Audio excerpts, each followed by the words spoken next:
আচ্ছা দেখো, আজ তোমাদের আগের দিন যে চ্যাপ্টারটা করিয়েছিলাম মেথড অ্যাপ্রোচেসের চ্যাপ্টারটা, ওই চ্যাপ্টারে কিছু কোশ্চেন আমি ইউটিউবে অলরেডি করিয়েছি। 20টা মতো কোশ্চেন, 20টা না 25টা ছিল, ঠিক মনে পড়ছে না। ওই একই টাইপের প্রশ্ন ঘুরিয়ে ফিরিয়ে পড়ে, তো আরও কিছু প্রশ্ন দেখছি, আমি করিয়ে দেওয়ার চেষ্টা করব। আজকে নতুন 2টো চ্যাপ্টার করানোর ইচ্ছা আছে তোমাদের। 2টো কি 3টে কটা হয় আজ দেখি। তারপর যে বাকিগুলো বাকি থাকছে ওগুলো সানডে যারা অফলাইন আসছে তাদের হয়ে যাবে, আর যারা অনলাইন আছে তাদের সামনের বুধবার হয়ে যাবে। তো এই চ্যাপ্টারের পিডিএফটা আজকে ক্লাসের পর আমি অনলাইন টেট মানে অনলাইন যেটা ক্লাস হয় টেটের ওদের পাঠিয়ে দেবো। আর যারা অফলাইন সানডে ক্লাস করো তারা এসে এর জেরক্স কপিটা আমার থেকে কালেক্ট করে নিও সামনের রবিবার, ঠিক আছে? আর অনলাইনে টেটের ক্লাস করো কিন্তু অফলাইনে অন্য ক্লাস করতে আসো, এরকম যদি কেউ থেকে থাকো যারা জেরক্স নিতে চাও তাদের মধ্যে আমাকে একটা মেসেজ করে রাখবে যে তোমরা নেবে জেরক্স, আমি সেটা পরে দিয়ে দেবো।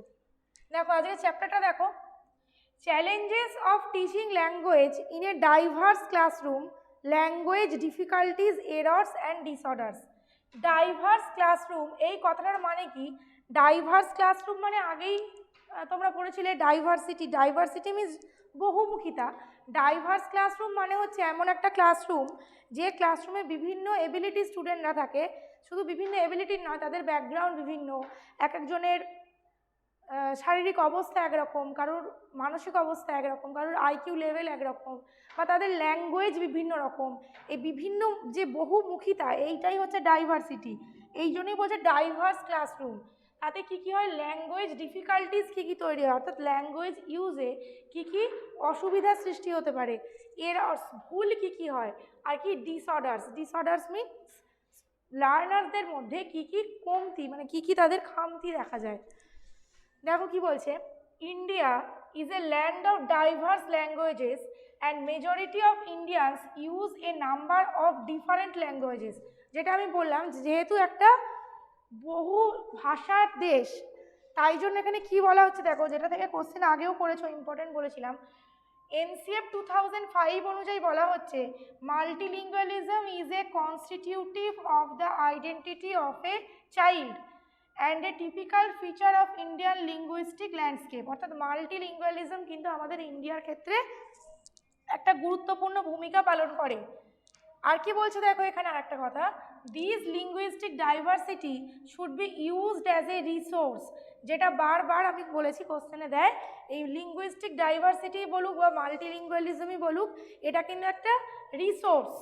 আর কি, every child feels secure and accepted by adhering to use of multilingualism as a resource। অর্থাৎ ক্লাসে মাল্টিলিঙ্গুয়ালিজম ইউজ করা মানে কিন্তু সেটা সমস্যার সৃষ্টি করে না, সেটা আমাদের সুবিধাই দেয়। আচ্ছা বোর্ডটা ঠিকঠাক দেখা যাচ্ছে, শোনা যাচ্ছে তো?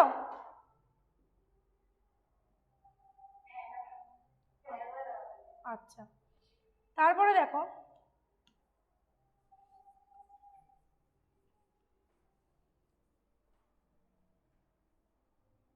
তারপর কি বলছে দেখো, major challenges of teaching English in India. ইন্ডিয়াতে ইংরাজি পড়াতে গেলে আমাদের কি কি সমস্যার মানে সমস্যার সম্মুখীন হতে হয়। এখানে প্রশ্ন কীরকমভাবে দেয় দেখবে, যে পয়েন্টগুলো করা আছে এই পয়েন্টগুলো দিয়ে হয়তো 3টে পয়েন্ট দিয়ে জিজ্ঞাসা করলো, একটা অন্য পয়েন্ট দিয়ে জিজ্ঞাসা করলো, এর মধ্যে কোনটা চ্যালেঞ্জ নয় বা এর মধ্যে কোনটা চ্যালেঞ্জ, এরকম কোশ্চেন দিতে পারে। তাহলে প্রথম যে সমস্যা সেটা কি, ওভার ক্রাউডেড ক্লাসরুমস। অর্থাৎ অতিরিক্ত পরিমাণ, অর্থাৎ টিচার স্টুডেন্ট যে রেশিও, যেটা কত থাকা উচিত বলো, কত থাকা উচিত?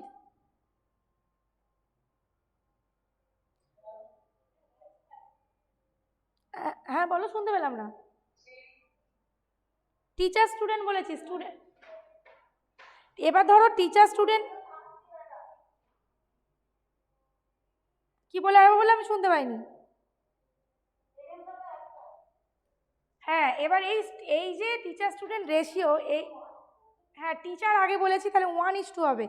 এই রেশিও যদি মেনটেন করা না হয়, ধরো একটা ক্লাসে যতজন স্টুডেন্ট থাকা উচিত তার থেকে 20 জন কি 25 জন বেশি আছে।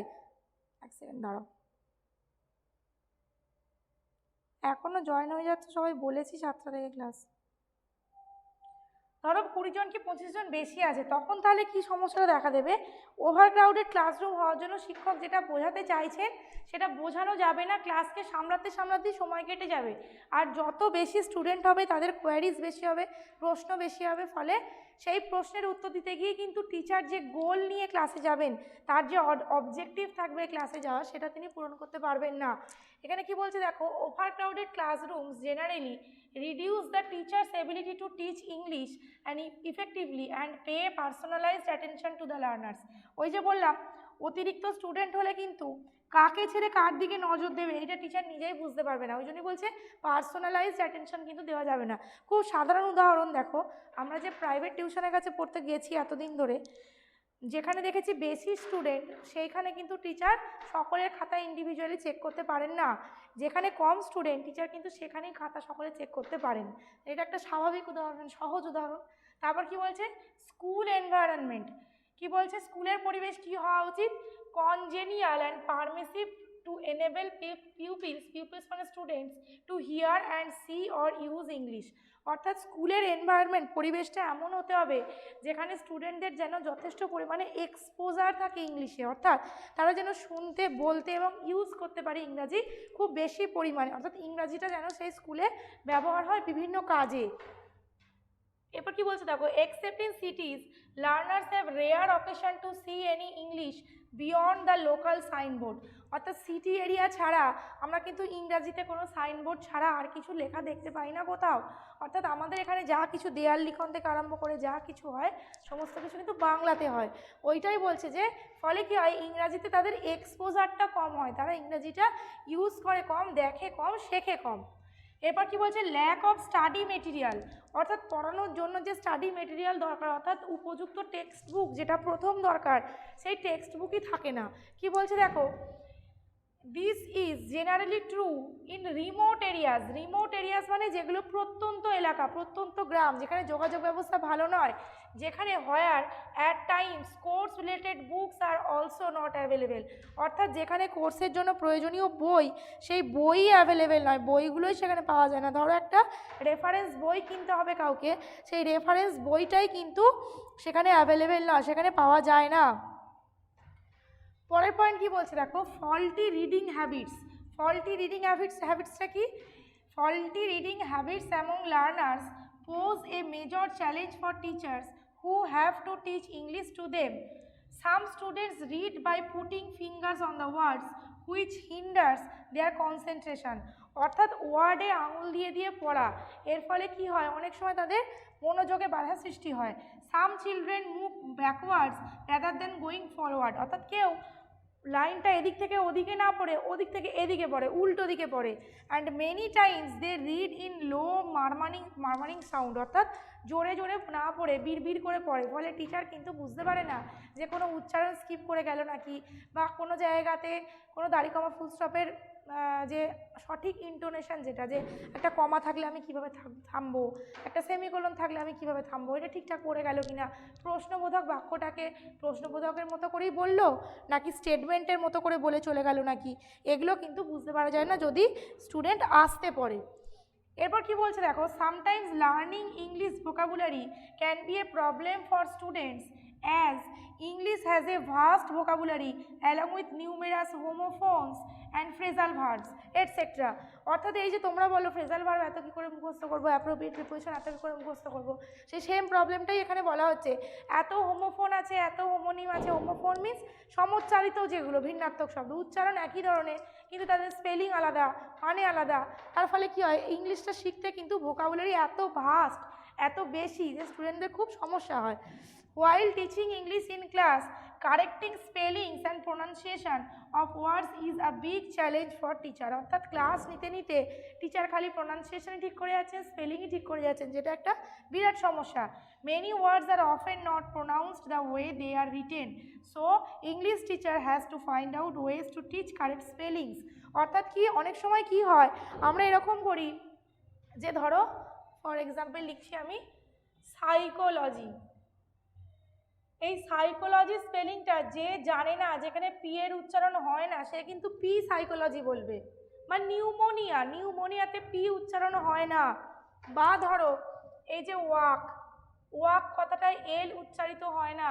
তাহলে অনেক সময় যেরকম আমরা স্পেলিং লিখি উচ্চারণ কিন্তু সেরকম হয় না। কিন্তু যে স্টুডেন্টের যেমন আরও একটা টিও টু হয়, জিও কি হয়, জিও তো গো হয়। এবার যে স্টুডেন্ট যেমন আজকেই সকালবেলা খুব একদম বাস্তব উদাহরণ, একটা জায়গায় লেখা ছিল RUSH রাশ। আমাকে আমার 6 স্টুডেন্টটা জিজ্ঞাসা করছে, ম্যাম RUSH রুশ মানে কি? মানে ও কোথাও একটা পড়েছে ইউ দিয়ে উ উচ্চারণ হয়, ও এটাকেও পড়েছে রুশ, রাশ কিন্তু আর বলতে পারেনি। অর্থাৎ কি অনেক সময় কি হয় স্পেলিং অনুযায়ী কিন্তু উচ্চারণ হয় না, কিন্তু এইটাই হচ্ছে তাদের ডিসেবিলিটি বা তাদের এইটাই খামতি যে তারা ঠিক স্পেলিং একটা জায়গায় যেরকম উচ্চারণ করেছে একই স্পেলিং পেলে আরেক জায়গায় সেম উচ্চারণ করতে চায়, তার ফলে কি হয়ে যায় উচ্চারণে ভুল দেখা দেয়। আচ্ছা আর কি বলছে দেখো পয়েন্ট,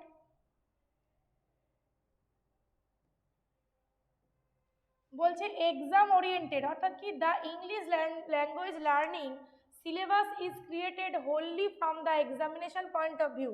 অর্থাৎ ইংরাজি শেখাবো বলে ইংরাজি সিলেবাস তৈরি হয়নি, পরীক্ষার পয়েন্ট অফ ভিউ থেকে। যেমন দেখবে ক্লাস 6-এ বলো 7-এ বলো প্রতিটা ক্লাসেই গ্রামারের একটা করে সিলেবাস দেওয়া থাকে। এইবার সেই সিলেবাসটা কি অনেক সময় স্কুলে হয়তো সিলেবাসটা শেষ করতে পারলো না ছুটি ছাটা এটা ওটার জন্য, তখন কি হয় সিলেবাসটা তাদের সুবিধা মতো কমিয়ে দেওয়া হয়। তার ফলে কি হচ্ছে স্টুডেন্টরা কতটা শিখলো সেটা না দেখে সিলেবাসটা হলো পরীক্ষার ওপর ভিত্তি করে যে যাক এই বছর এইবারে এতটা পড়ানো গেল না তাহলে এইটা বাদ দিয়েই পরীক্ষা নেওয়া হোক, এরকম একটা অ্যাটিটিউড। তারপরে কি বলছে দেখো, as a result the content does not focus on raising the level of communicative competence of the students is confined two solving the examination paper. মানে কেবলমাত্র পরীক্ষা পারপাসে যতটুকু দরকার সেইটুকু স্টুডেন্টরা শিখলো, তার বাইরে কিন্তু শিখলো না। আমার কাছে একটা 6-এর ছেলে পড়তো, ওদের 6-এ মানে এখন পড়ে 5-এ সাপোর্টিং স্টেটমেন্ট লিখতে হয় না ট্রু ফলসের সাথে, শুধু ট্রু না ফলস লিখে দিলেই হয়।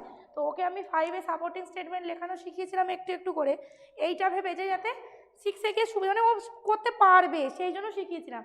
জানো তো আমার কাছে একটা স্টুডেন্ট পড়তো ক্লাস 6-এই ও ভয়েস চেঞ্জ শিখে গিয়েছিল। 6-এ কিন্তু ভয়েস চেঞ্জ সাধারণত ছেলেমেয়েরা শেখে না, 7-এ গিয়ে শেখে, ও 6-এ 5-এর শেষের দিকে শিখে গিয়েছিল। মানে আমি দেখেছিলাম ও পারবে ওই জন্য ওকে শিখিয়ে দিয়েছিলাম। তো এইটাই হচ্ছে ব্যাপার। তো ওইরকম শিখিয়েছিলাম বলে ছেলেটার মা আমাকে বলেছিল যে এটা কেন শেখাচ্ছ, তোমার পরীক্ষাতে তো ভয়েস এই পরীক্ষাতে তো সাপোর্টিং স্টেটমেন্ট লিখতে বলে না, এটা কেন শেখাচ্ছ, আমাকে এরকম গার্জেন বলেছিল। তো মানে কি সবাই পরীক্ষার পারপাসে যতটুকু দরকার তার বাইরে কিন্তু যায় না, এখানেও তাই। আচ্ছা আর কি বলছে লার্নার্স এবিলিটি, এটা কি করে, এটা তো সব থেকে বড় এফেক্ট ফেলে। বলছে it also affects teaching of English to adjust one's teaching according to diversity in learners ability is a major challenge and needs very competent teachers who are not sufficiently available in India. অর্থাৎ diversity অনুযায়ী বিভিন্ন রকমের category student অনুযায়ী পড়াবে এরকম টিচারের খুব অভাব আমাদের ইন্ডিয়াতে, সেটাই এখানে বলছে। সাম children suffer from chronic illness, disabilities and some are handicapped. Teaching these children poses a major challenge to teacher. বিভিন্ন ধরনের স্টুডেন্ট থাকে, ক্রনিক ডিজিজে কেউ ভোগে অর্থাৎ বারে বারে অসুস্থ হয়ে পড়ে, কারোর বিভিন্ন ডিসএবিলিটিস থাকে যে ভালো করে দেখতে পারে না, পড়তে পারে না, লিখতে পারে না, ক্যালকুলেশন করতে পারে না, শুনতে পায় না, ঠিক আছে। এদেরকে নিয়ে সহায়কভাবে একসাথে পড়ানো কিন্তু টিচারের ক্ষেত্রে খুব অসুবিধা হয়ে যায়। বোঝা গেছে এতটুকু? এতটা বোঝা গেছে? দেখো তারপরে বলছে suggestions for teaching English in a diverse classroom. একটা ডাইভার্স ক্লাসরুমে কিভাবে ইংরাজি পড়ালে সেটা ফলপ্রসূ হতে পারে। বলছে appreciating the individuality of each student is important. অর্থাৎ প্রত্যেকটা স্টুডেন্টেরই একটা করে ইন্ডিভিজুয়ালিটি থাকে, অর্থাৎ প্রত্যেকেই কোনো না কোনো ক্ষেত্রে ভালো হয়ে থাকে। কেউ হয়তো খেলতে ভালো, কেউ হয়তো আঁকতে পারদর্শী, কেউ হয়তো ভালো অঙ্ক করতে পারে, কেউ ভালো ইংরাজি করতে পারে, কেউ ভালো নামতা মুখস্থ করতে পারে, কেউ ভালো কবিতা বলতে পারে। যে যেটা পারে সেটাকে অ্যাপ্রিসিয়েট করা, প্রশংসা করা খুব দরকার। While generalisation sensitizes us to important differences between groups, each individual student has unique values, perspectives, experiences and needs. অর্থাৎ কি বলছে জেনারেলাইজেশন করলে কি হয়, সকলকে মানে তুমি কাউকে কোনো রকম মানে ইন্ডিভিজুয়াল যে কারোর এবিলিটি সেই এবিলিটিগুলোকে কোনো গুরুত্ব দিলে না, সবাইকে সমান চোখে দেখলে, ফলে কি হয় সেই স্টুডেন্টের গুণটা কিন্তু ইউটিলাইজ হয় না। ওই জন্যই বলছে প্রত্যেকটা স্টুডেন্টের কিন্তু ইউনিক ভ্যালু আছে, এক একজনের এক্সপিরিয়েন্স এক এক রকম, এক একজনের প্রয়োজন এক এক রকম। তো সেইটার ওপর কিন্তু আমাদের গুরুত্ব দিতে হবে, যে স্টুডেন্টের যেরকম প্রয়োজন তাকে কিন্তু সেরকম খাদ্য দিতে হবে। তারপর কি বলছে, the teacher should make extra efforts to eradicate socio psychological problems of the students by motivating them and giving them some responsibility. Socio psychological problem অর্থাৎ সমাজের সাথে রিলেটেড যে মানসিক সমস্যা সেইগুলো দূর করার জন্য কিন্তু তাদের বিভিন্ন রকমের রেসপন্সিবিলিটি দিতে হবে, তাদের মোটিভেট করতে হবে। এগুলো সব টিচারের কাজ। Interaction sessions between teacher and the student should be more, অর্থাৎ একতরফা টিচার পড়িয়ে যাচ্ছে, টিচার বলে যাচ্ছে, স্টুডেন্ট কোনো রেসপন্স করছে না, যেটা তোমরা করো বেসিক্যালি, ক্লাসেও করে থাকো, অনলাইন ক্লাসে অফলাইন ক্লাসে দুটোতেই করে থাকো। এটা কিন্তু খুব বাজে, এটা কিন্তু টিচার বুঝতে পারে না স্টুডেন্টরা আদৌ বুঝলো কিনা, আর স্টুডেন্টরাও নিজেদের কথাগুলো বলে না, এটা কিন্তু একদম ভালো নয়। Teacher should always try to Converse in English with the learners, one should keep talking with the student about day-to-day things. The children will learn to converse once in icebreakers are done. When they talk, they will learn. কি বলছে দেখো, টিচারকে কি করতে হবে, ইংরেজিতে কথোপকথন করতে হবে। অর্থাৎ একবার যদি এই যে চিলড্রেন যদি একবার ইংরেজিতে কথা বলা শিখে যায়, আইস ব্রেকার্স মানে কি, আইস ব্রেক করা মানে হচ্ছে কোনো কাজ প্রথমবারের জন্য করা। একবার যদি ইংরেজিতে বলতে শিখে যায় তারপর কিন্তু সে সেটাতে দক্ষ হয়ে যাবে। ওই জন্যই বলছে যত কথা বলবে তত তারা শিখবে, অর্থাৎ ইংরাজি শিখতে গেলে ইংরেজিতে কথা বলতে হবে, যত কথা বলবে তত তারা শিখবে।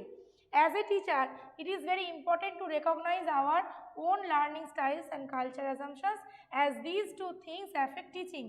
কি লার্নিং স্টাইল আর কালচার অ্যাজাম্পশনস, এই দুটো কিন্তু টিচারকে নিজেকে আগে বুঝতে হবে। প্ল্যানিং অফ লেসনস, অর্থাৎ তুমি ক্লাসে পড়াতে যাওয়ার আগে তুমি আজকে কি পড়াবে সেই লেসন প্ল্যান, যেটা আমরা প্র্যাকটিস টিচিং করতে গিয়ে করতাম, ওই লেসন প্ল্যানটা কিন্তু করে নিয়ে যাওয়া খুব প্রয়োজন। আর কি বলছে, teacher should use different teaching methods like group discussion, collaborative learning, fun activities to meet variety of learning needs. এইখানে একটা কোশ্চেন দেয় বারবার, ফান অ্যাক্টিভিটিসও কিন্তু একটা মেথডের মধ্যে পড়ে, এটা কিন্তু শুধু মজা করা নয়। ফান অ্যাক্টিভিটিস নিয়ে কোশ্চেন আগে করিয়েছিলাম, যে টিচারদের স্টুডেন্টদেরকে ইগনাইট করা, মানে তাদেরকে মোটিভেট করার জন্য, ক্লাসের প্রতি তাদেরকে আরও উৎসুক করার জন্য কিন্তু ফান অ্যাক্টিভিটিস করা হয়। এটা কিন্তু একটা মেথডের মধ্যে পড়ে, এটা ফালতু নয়, এটা মাথায় রাখবে, মাঝে মাঝে এটা কোশ্চেনে দেয়। তাহলে এইগুলো ফলো করলে একজন টিচার পারেন যে ডাইভার্সিটি আছে, যে ক্লাসরুমে বিভিন্ন রকমের স্টুডেন্ট আছে, সেই স্টুডেন্টদের একত্রে নিয়ে এসে ক্লাসটাকে কন্টিনিউ করতে। এরপর কি বলছে দেখো, এইখানটা থেকে খুব কোশ্চেন দেয়, একটু কেয়ারফুলি এগুলো মনে রাখতে হবে। খুব চাপের কিছু নয়, শক্ত কিছু নয়, শুধু মনে রাখবে কোন টার্মটা কোন ডিসএবিলিটির সঙ্গে কানেক্টেড, ব্যাস ওইটুকু মনে রাখলেই হবে। এখানে বলছে children suffering from various disorders, অর্থাৎ লার্নিং ডিসএবিলিটি, বিভিন্ন ধরনের ডিসঅর্ডারে অর্থাৎ লার্নিং ডিসএবিলিটি, শিখন অক্ষমতায় ভুগছে, এরকম কি এখানে দেখো বলা আছে।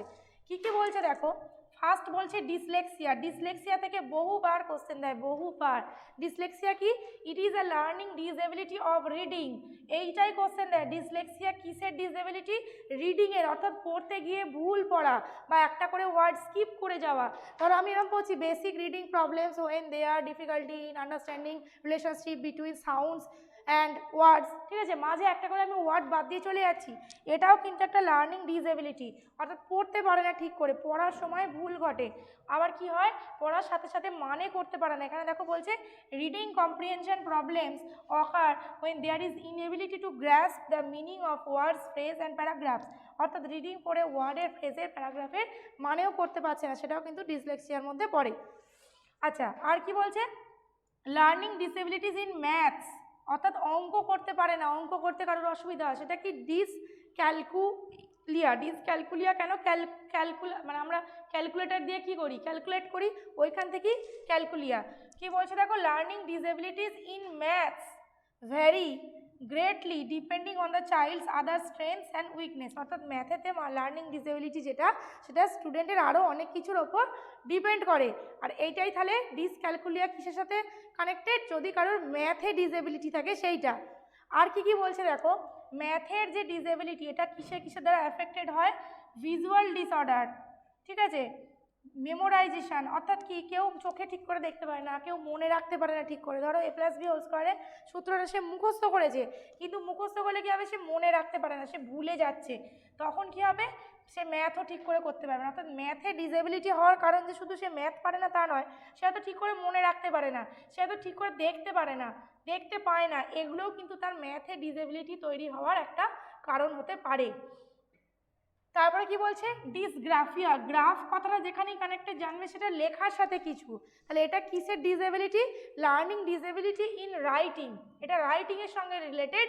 এটা কি হয়, basic writing disorder refers to physical difficulty forming words and letters, অর্থাৎ ওয়ার্ড লেটার এই সমস্ত লিখতে তৈরি করতে পারে না। দেখবে ছোট ক্লাসে ক্লাস 5 অবধি 6এও থাকে মাঝে মাঝে তোমার একটা লেটারকে, একটা ওয়ার্ডকে লেটারগুলো এলোমেলো করে দিয়ে সাজিয়ে লিখতে বলা হয়, বা থাকে একটা সেন্টেন্সের ওয়ার্ডগুলোকে এলোমেলো করে দিয়ে সাজিয়ে লিখতে বলা হয়। অর্থাৎ এইগুলো কেন দেওয়া হয়, এইগুলো দেওয়া হয় একটাই কারণ, স্টুডেন্টদেরকে সেই জায়গাটা তৈরি করার জন্য যে তারা ঠিকভাবে এই কাজগুলো পারছে কিনা করতে, তাদের এবিলিটিটা চেক করার জন্য। এইগুলো কিন্তু এই রাইটিং স্কিলটাকে বলো বা এর সাথে কগনিটিভ ডেভেলপমেন্টও ঘটে। একটা স্টুডেন্ট এত ভাবনা চিন্তা করছে যে এই ওয়ার্ডগুলোকে, লেটারগুলোকে সাজিয়ে আমার কি ওয়ার্ড তৈরি হতে পারে, বা এই ওয়ার্ডগুলোকে সাজিয়ে আমার কি সেন্টেন্স তৈরি হতে পারে, এটা কিন্তু একটা স্টুডেন্টকে যথেষ্ট পরিমাণে ভাবতে হয়। ফলে কি হয়, তাতে তার অনেক কিছু ডেভেলপমেন্ট করে, কগনিটিভ ডেভেলপমেন্টও ঘটে বলতে পারো, ঠিক আছে। ফলে ওই জন্যই এগুলো ছোটো ক্লাসে দেওয়া থাকে, এগুলো সহজ বলে দেওয়া থাকে তা নয়, এর কারণ আছে। এরপর কি বলছে, ডিসপ্র্যাক্সিয়া। ডিসপ্র্যাক্সিয়া কি, এই প্রবলেমটা কিসের সাথে related, movement and coordination in cutting, writing or gross motor skills. এইটাই কোশ্চেন দেয় অপশনে, এই গ্রস মোটর স্কিলসটা থাকে, ঠিক আছে।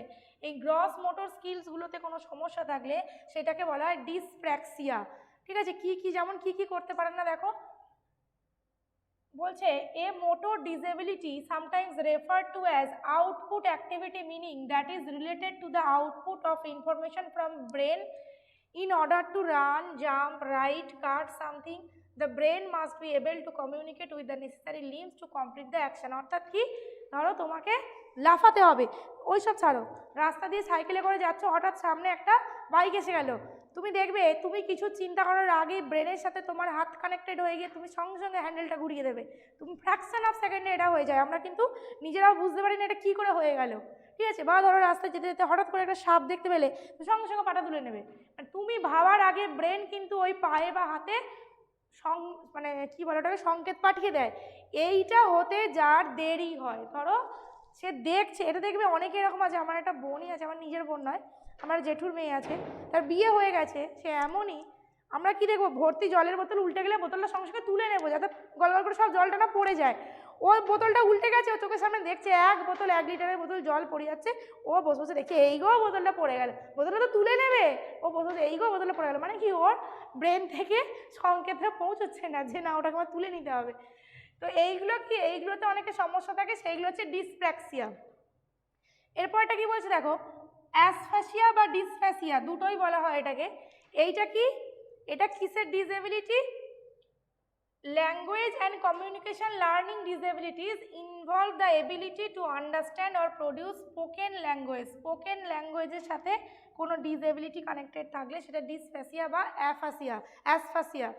Language is also considered an output activity because it requires organizing thoughts in the brain and calling upon the right words to verbally explain something or communicate with someone else। অর্থাৎ কি, কেন দেখো আমরা যখন মুখে কথা বলি, এখানে যেটা বলছে যে আমাদের ব্রেনের মধ্যে কথাগুলো আগে সাজিয়ে নিতে হয়, আর রাইট ওয়ার্ড দরকার, সঠিক ওয়ার্ড, যে আমি এই সিচুয়েশানে কী ওয়ার্ড ইউজ করব।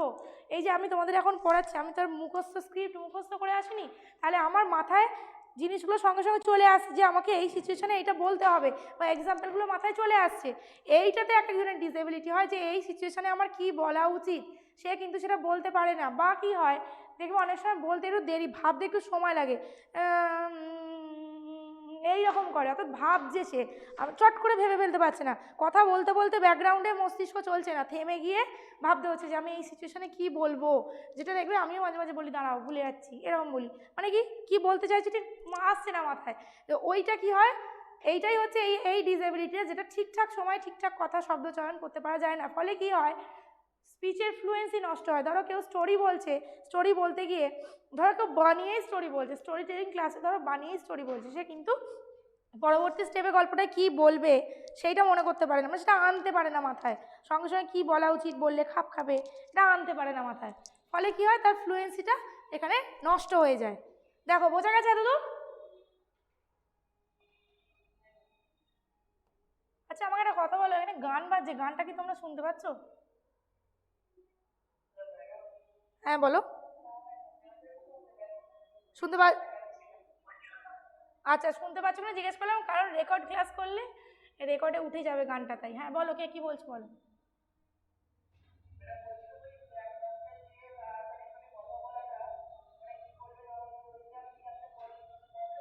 কি বললে আমি বুঝলাম না, আরেকবার বলো।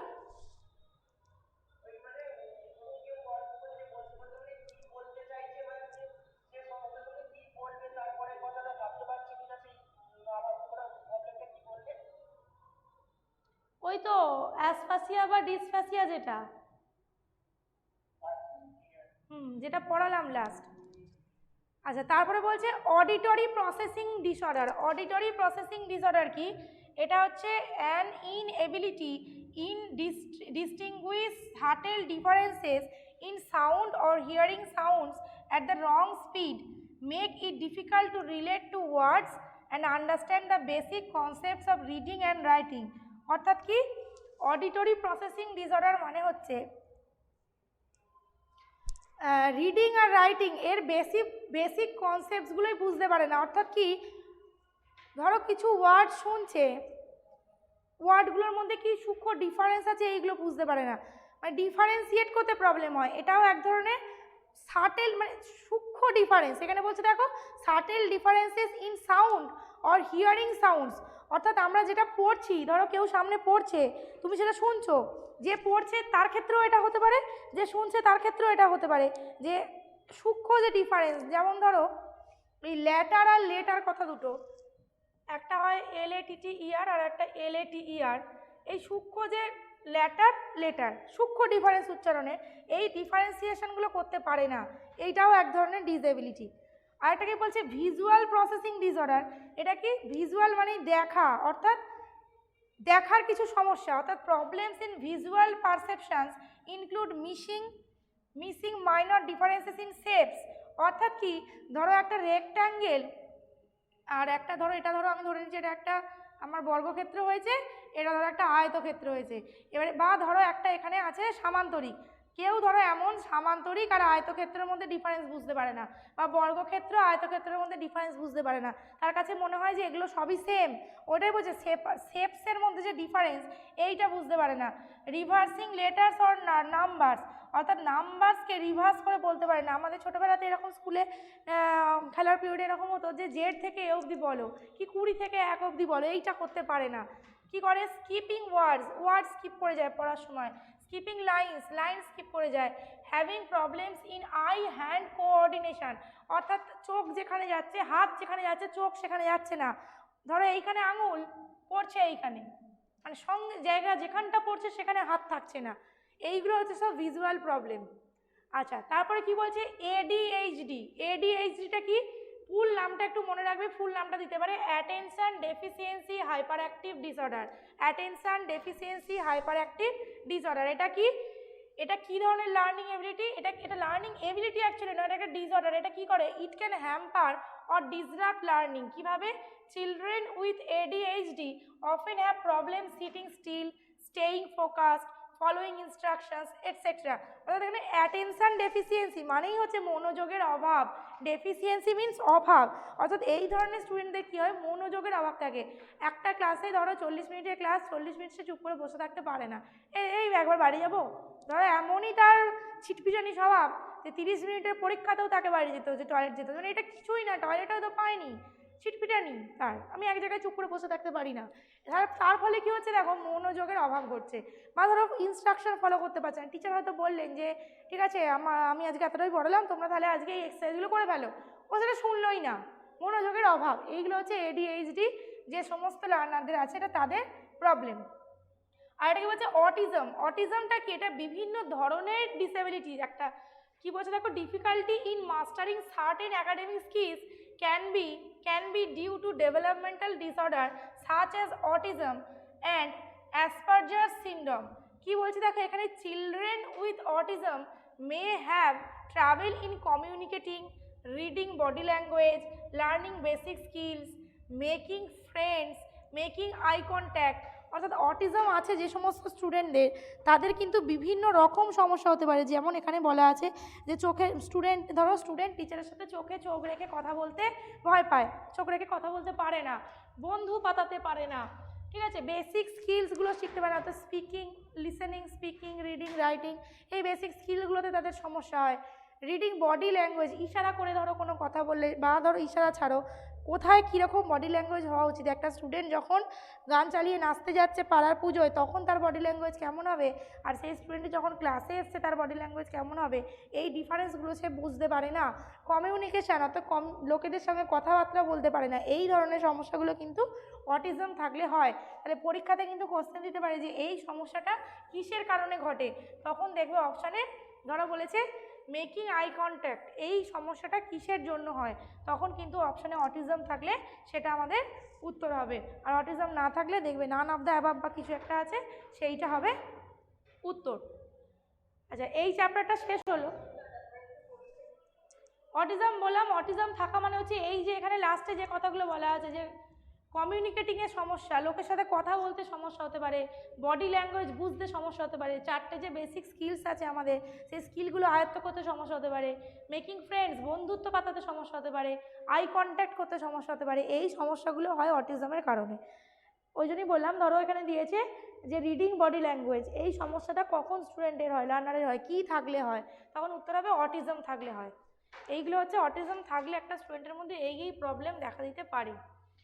এই চ্যাপ্টারটা ছোটো চ্যাপ্টার এতটাই আছে, এখানে অনেকগুলো প্রশ্ন আছে, আমি পিডিএফটা গ্রুপে দিয়ে দেবো, আর বাকি যারা অফলাইনের আছো তারা সানডে আমার থেকে নোটটা কালেক্ট করে নেবে। পরের চ্যাপ্টারে যাই। পরের চ্যাপ্টার বলছে ল্যাঙ্গুয়েজ স্কিলস। এইমাত্র যে বললাম বেসিক স্কিলস, চারটে স্কিল, সেই চারটে স্কিল কি কি দেখো।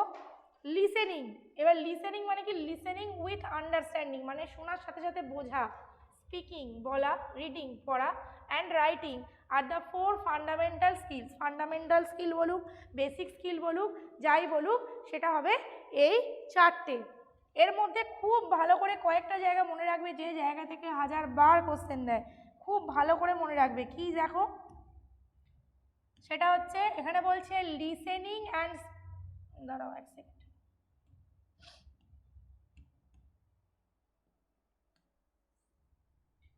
এখানে বলছে listening and speaking are primary skills. তাহলে প্রাইমারি স্কিল কি কি পেলাম, শোনা আর বলা, লিসেনিং অ্যান্ড স্পিকিং। অর্থাৎ আমাদের অর্ডারে যদি সাজাই, অর্ডারটাই এখানে সাজিয়ে লেখা আছে প্রথমটাতেও। অর্ডারটা কি, প্রথম আসে শোনা, তারপর আসে বলা, তারপর আসে লেখা, পড়া, তারপর আসে লেখা। অর্থাৎ LSRW, LSRW প্রথম দুটো, অর্থাৎ লিসেনিং আর স্পিকিং, এই দুটো হচ্ছে প্রাইমারি স্কিল। আর পরের দুটো রিডিং আর রাইটিং, এই দুটো হচ্ছে সেকেন্ডারি স্কিল, বা এদেরকে আরেকটা নামে ডাকা হয় রিইনফোর্সমেন্ট স্কিল। আবার বলছি, লিসেনিং আর স্পিকিং এই দুটো হচ্ছে প্রাইমারি স্কিল, আর রিডিং আর রাইটিং এই দুটো হচ্ছে রিইনফোর্সমেন্ট স্কিল বা সেকেন্ডারি স্কিল। এবার দেখো আরও কতগুলো এদের ভাগ আছে, আরও কতগুলো নামে ডাকা হয়। এখানে বলছে দেখো, প্রোডাক্টিভ আর রিসেপটিভ। রিসেপটিভ মানে হচ্ছে তুমি যেটা গ্রহণ করছো, প্রোডাক্টিভ মানে হচ্ছে তুমি যেটা প্রডিউস করছো। এই চারটে কিন্তু একদম গোলাবে না। এখানে কি বলছে দেখো, রিসেপটিভ স্কিলটা আগে বলি। রিসেপটিভ স্কিল হচ্ছে লিসেনিং আর রিডিং, অর্থাৎ শোনা আর পড়া, যাতে তুমি নিজেকে এনরিচ করতে পারো। রিসেপটিভ মানে হচ্ছে তুমি গ্রহণ করছো, তুমি লোকের কথা শুনছো, বই পড়ছো, টিচারের কথা শুনছো, বই পড়ছো, ফলে তুমি গ্রহণ করছো। যখন তুমি যেটার দ্বারা তুমি গ্রহণ করছো সেটাই হচ্ছে রিসেপটিভ। তাহলে রিসেপটিভ কী কী হলো, লিসেনিং আর reading. Because this skills don't require the production of language, অর্থাৎ শুনতে গেলে আর পড়তে গেলে নিজেকে কিন্তু ল্যাঙ্গুয়েজ প্রডিউস করতে হয় না, আমরা নিজেরাই কিন্তু মানে কোনো একটা জায়গায় লেখা আছে সেখান থেকে পড়ছি, নিজেদের কিছু প্রডিউস করতে হয় না। আর প্রোডাক্টিভ স্কিল কি, প্রোডাক্টিভ স্কিল হচ্ছে স্পিকিং আর রাইটিং, কথা বলা আর লেখা, because this skills can measure learners ability to produce language, অর্থাৎ ল্যাঙ্গুয়েজ কীভাবে প্রডিউস করতে হয়, ওই একটু আগে বললাম কোন সিচুয়েশানে কী ভোকাবুলারি ইউজ করব, কখন কিভাবে কথা বলবো, এইগুলো কিন্তু একটা বিরাট বড় ফ্যাক্টর। তাহলে এই দুটো, এই স্পিকিং আর রাইটিংয়ের ক্ষেত্রেই কিন্তু কোন লার্নার কীরকমভাবে ল্যাঙ্গুয়েজ প্রডিউস করতে পারে সেটা বোঝা যায়। ধরো কেউ বলতে পারে খুব ভালো কিন্তু সেটাকে লিখতে পারে না, আমরা এখানে ইংরাজিতে পড়ছি, মানে ইংরাজি নিয়ে কথা বলছি, ধরো বাংলা সে বলছে খুব ভালো কিন্তু ইংরেজিতে লিখতে বললে সে লিখতে পারছে না। আবার কারো কারো ক্ষেত্রে কি হয়, সে লেখে খুব ভালো কিন্তু মুখে বলতে বললে সে বলতে পারে না। তাহলে এইগুলো কিন্তু খুব গুরুত্বপূর্ণ। এখানে বলছে both skills R concerned with language product or output through speech or written test, অর্থাৎ মুখে বলা বা লেখা, এই দুয়ের মাধ্যমে কিন্তু এই দুটো স্কিলকে বেসিক্যালি রিপ্রেজেন্ট করা হয়। তাহলে দেখো চারটে যে নাম পেয়েছি, একটা হচ্ছে primary, secondary or reinforcement, productive আর রিসেপটিভ। কোনটা কি ভালো করে মনে রাখবে, প্রাইমারির সাথে রিসেপটিভ, প্রোডাক্টিভ এগুলো গুলিয়ে ফেলবে না। বোঝা গেছে? ভালো করে বলো, বোঝা গেছে? হ্যাঁ ঠিক আছে, কারণ এইগুলো থেকে কোশ্চেন দেয়, এগুলো একদম বেসিক। হ্যাঁ বলো বলো।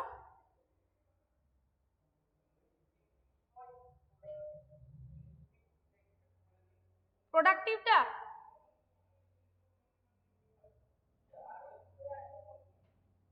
আমি না কি বলছো, এত কথাটা লাইনটা ডিস্টার্ব হচ্ছে, কিছু শোনা যাচ্ছে না।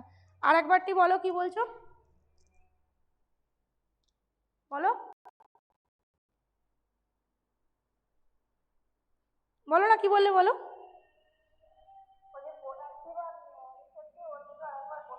আচ্ছা আচ্ছা, রিসেপটিভটা আগে বললাম, কারণ আগে আমরা রিসিভ করি আগে। রিসেপটিভ মানে হচ্ছে আমি গ্রহণ করছি যেভাবে, অর্থাৎ লিসেনিং শোনা, যেমন আমি বলছি তোমরা শুনছো, আর রিডিং পড়া, যেমন বোর্ডে কি লেখা আছে তোমরা পড়ছো, এই দুটোর মাধ্যমে কিন্তু আমরা জ্ঞান আহরণ করি, ওই জন্য এরা হচ্ছে রিসেপটিভ। এইবার তুমি আমার থেকে যেটা শুনে বা আমার বই লেখাটা পড়ে শিখলে, সেইটাই তুমি মুখে তোমার বন্ধুকে বলছো যে ম্যাম ওই দিন ক্লাসে এইটা পড়িয়েছেন, তাহলে তুমি এই এই লিসেনিং আর রিডিংয়ের পর তুমি নিজে যেটা মুখ দিয়ে বার করছো সেইটাই হচ্ছে তোমার প্রোডাক্টিভ স্কিল, অর্থাৎ ম্যাম যেটা পড়িয়েছে সেটা তুমি কিভাবে তার কাছে রিপ্রেজেন্ট, কীভাবে তাকে বলবে, সেটা কিন্তু তোমার এবিলিটি। আর একটা কি, রাইটিং, তুমি আজ যেটা পড়ছো সেটা ধরো পরীক্ষার খাতায় লিখে এলে, তাহলে এই দুটো কিন্তু তোমার প্রোডাক্টিভ স্কিল, তুমি এই দুটো প্রডিউস করছো। আর এই দুটো প্রডিউস করছো না, এই দুটো তুমি গ্রহণ করছো। যদি প্যাসিভ স্কিল বলে, রিসেপটিভ স্কিল দুটোকে প্যাসিভ স্কিলও বলা হয়, মাথায় রাখবে, পরীক্ষাতে প্যাসিভ স্কিল দিয়েও দিতে পারে। রিসেপটিভ দুটো হচ্ছে প্যাসিভ স্কিল, আর প্রোডাক্টিভ দুটো হচ্ছে active skill. Passive skill active স্কিলও কিন্তু এগুলো বলে, মাথায় রাখবে। অ্যাক্টিভ স্কিল হলো তাহলে স্পিকিং রাইটিং, আর প্যাসিভ স্কিল হলো লিসেনিং রিডিং, ঠিক আছে?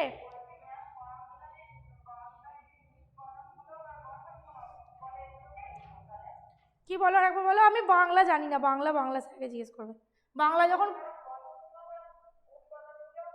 হ্যাঁ হ্যাঁ হ্যাঁ ঠিক ঠিক, উৎপাদনটা হচ্ছে প্রোডাক্টিভ, উৎপাদনটা হচ্ছে প্রোডাক্টিভ, আর গঠন হ্যাঁ রিসেপটিভ হচ্ছে গঠন। গঠন মানে কি, তোমার জ্ঞানটা গঠিত হচ্ছে লিসেনিং আর রিডিংয়ের মাধ্যমে, আর প্রোডাক্টিভ হচ্ছে অলরেডি তুমি যে জ্ঞান আহরণ করেছো সেইটা দিয়ে তুমি উৎপাদন করছো কি, ঠিক আছে? এরপর দেখো চারটে স্কিলের মধ্যে প্রথম হচ্ছে লিসেনিং স্কিল। দেখো কি বলছে,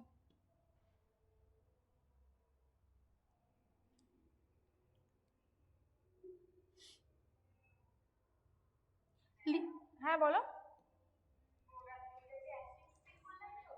হ্যাঁ হ্যাঁ, অ্যাক্টিভ না হলে তুমি লিখবে বলবে কি করে, ঠিক আছে? শুনতে শুনতে প্যাসিভ রিডিং, মানে প্যাসিভ লিসেনিং হয়, মানে তুমি শুনতে শুনতে মনোযোগ দিচ্ছ না, তখন কিন্তু তুমি প্যাসিভ হয়ে গেছো। হ্যাঁ, কিন্তু রিডিং বা বলা বা লেখার ক্ষেত্রে তুমি প্যাসিভ হলে তো লেখা বলার কাজটাই হবে না। দেখো লিসেনিং কি বলছে, listening comprehension is the receptive skill in oral mode, মোডটা মনে রাখবে, oral mode. One should give importance to others words while having a conversation and need them what they want to communicate overall. Listening skills provide strength to our pronunciation skills. কি বলছে, listening skill মানে হচ্ছে অপরে কি বলছে সেইটা শোনা, ঠিক আছে। এবার বলছে দেখো এই লিসেনিং স্কিলের যে সিচুয়েশনটাকে দুরকম সিচুয়েশনে ভাগ করা যায়, একটা হচ্ছে ইন্টারঅ্যাক্টিভ লিসেনিং আর একটা হচ্ছে নন ইন্টারঅ্যাক্টিভ লিসেনিং। এই যে ধরো আজকে ক্লাস হচ্ছে এইটা নন ইন্টারঅ্যাক্টিভ না ইন্টারঅ্যাক্টিভ তোমরা বলবে। ইন্টারঅ্যাক্টিভ মানে হচ্ছে যেখানে ফেস টু ফেস ডিসকাশন, অর্থাৎ একতরফা কথা নয়, দুতরফা কথা হয়। আর নন ইন্টারঅ্যাক্টিভ মানে কিন্তু একতরফা কথা। এবার বলো এখানে যেটা আজ যেটা হচ্ছে এটা ইন্টারঅ্যাক্টিভ না নন ইন্টারঅ্যাক্টিভ? নন ইন্টারঅ্যাক্টিভ, তাহলে তুমি উত্তর দিলে কি করে? নন ইন্টারঅ্যাক্টিভ যদি হয় তুমি উত্তর দিলে কি করে? আরে ফেস টু ফেস নাই, ও কথা তো তোমরাও তো উত্তর দিচ্ছ, এখানে তোমরা অনলাইনে আছো তাই ক্লাস তো করছো, ধরো এটা অফলাইন ক্লাস। যদি নন ইন্টারঅ্যাক্টিভ হয় তুমি উত্তর দিলে কি করে? নন ইন্টারঅ্যাক্টিভ কোনটা? এই যে আজকে সেমিফাইনাল খেলা আছে যেটা আমি দেখতে পেলাম না, শুধু ভারতের ব্যাটিংটা দেখলাম। যখন খেলা দেখছিলাম ওইটা হচ্ছে নন ইন্টারঅ্যাক্টিভ। আমি যদি কাউকে বাহবাও দিই বা কেউ যদি দুটো কিস্তিও দেয়, ওইগুলো কিন্তু ওই খেলা মানে আমার স্ক্রিনের ওপারে যারা আছে প্লেয়াররা শুনতে পাচ্ছে না, ওইটা হচ্ছে নন ইন্টারঅ্যাক্টিভ। টিভি দেখছো, হ্যাঁ, কোনো একটা ক্যারেক্টারকে বিরাট রাগ ধরছে, দুটো চারটে গালাগালি দিয়ে দিলে, সে কিন্তু শুনতে পেলো না, তোমার কথার অপচয় হলো, ওইটা হচ্ছে নন ইন্টারঅ্যাক্টিভ। কিন্তু আমরা যেটা উত্তর দিতে পারি, ইন্টারঅ্যাক্ট করতে পারি, একে অপরের সাথে ইন্টারঅ্যাক্ট করতে পারি, সেটাই হচ্ছে ইন্টারঅ্যাক্টিভ। দেখো বলছে includes face to face conversation and telephonic কলস। তাহলে টেলিফোনে যখন কথা বলো তখন কি মুখোমুখি দেখা হয়? ওটাও তো ইন্টারঅ্যাক্টিভ। ইন্টারঅ্যাক্টিভ না হলে তুমি বলে আছো অপর দিকের জন চুপ করে বসে আছে, তাহলে কি আর টেলিফোনে কথা বলা হলো? In which we are alternatively listening and speaking, অর্থাৎ যেখানে লিসেনিং আর স্পিকিং অল্টারনেটিভলি হয়, একজন বলবে আর একজন শুনবে, আবার সে যখন বলবে আর একজন শুনবে, এইটা হচ্ছে অল্টারনেটিভলি ঘটে। কি কি? লিসেনিং আর speaking. And in which we have a chance to ask for clarification, repetition, slower speech from our conversation partner. যেমন তোমরা আমাকে বলছো এই পয়েন্টটা ম্যাম আর একবার বলুন, এই পয়েন্টটা আর একবার বুঝিয়ে দিন, এইখানে একটু আসতে বলুন, তাহলে এইগুলো তোমরা বলছো কি করে? ইন্টারঅ্যাক্টিভ বলেই তো বলছো। এটা যদি ইউটিউবে রেকর্ডেড ক্লাস হতো তোমরা কিন্তু আমাকে এটা বলতে পারতে না। সেম দেখো এখানে বলছে locally available resources include folklore, অর্থাৎ লোককাহিনী, স্টোরি টেলিং, গল্প বলা, কমিউনিটি সিঙ্গিং অ্যান্ড থিয়েটার, এইগুলো কিন্তু হচ্ছে ইন্টারঅ্যাক্টিভ লিসেনিং।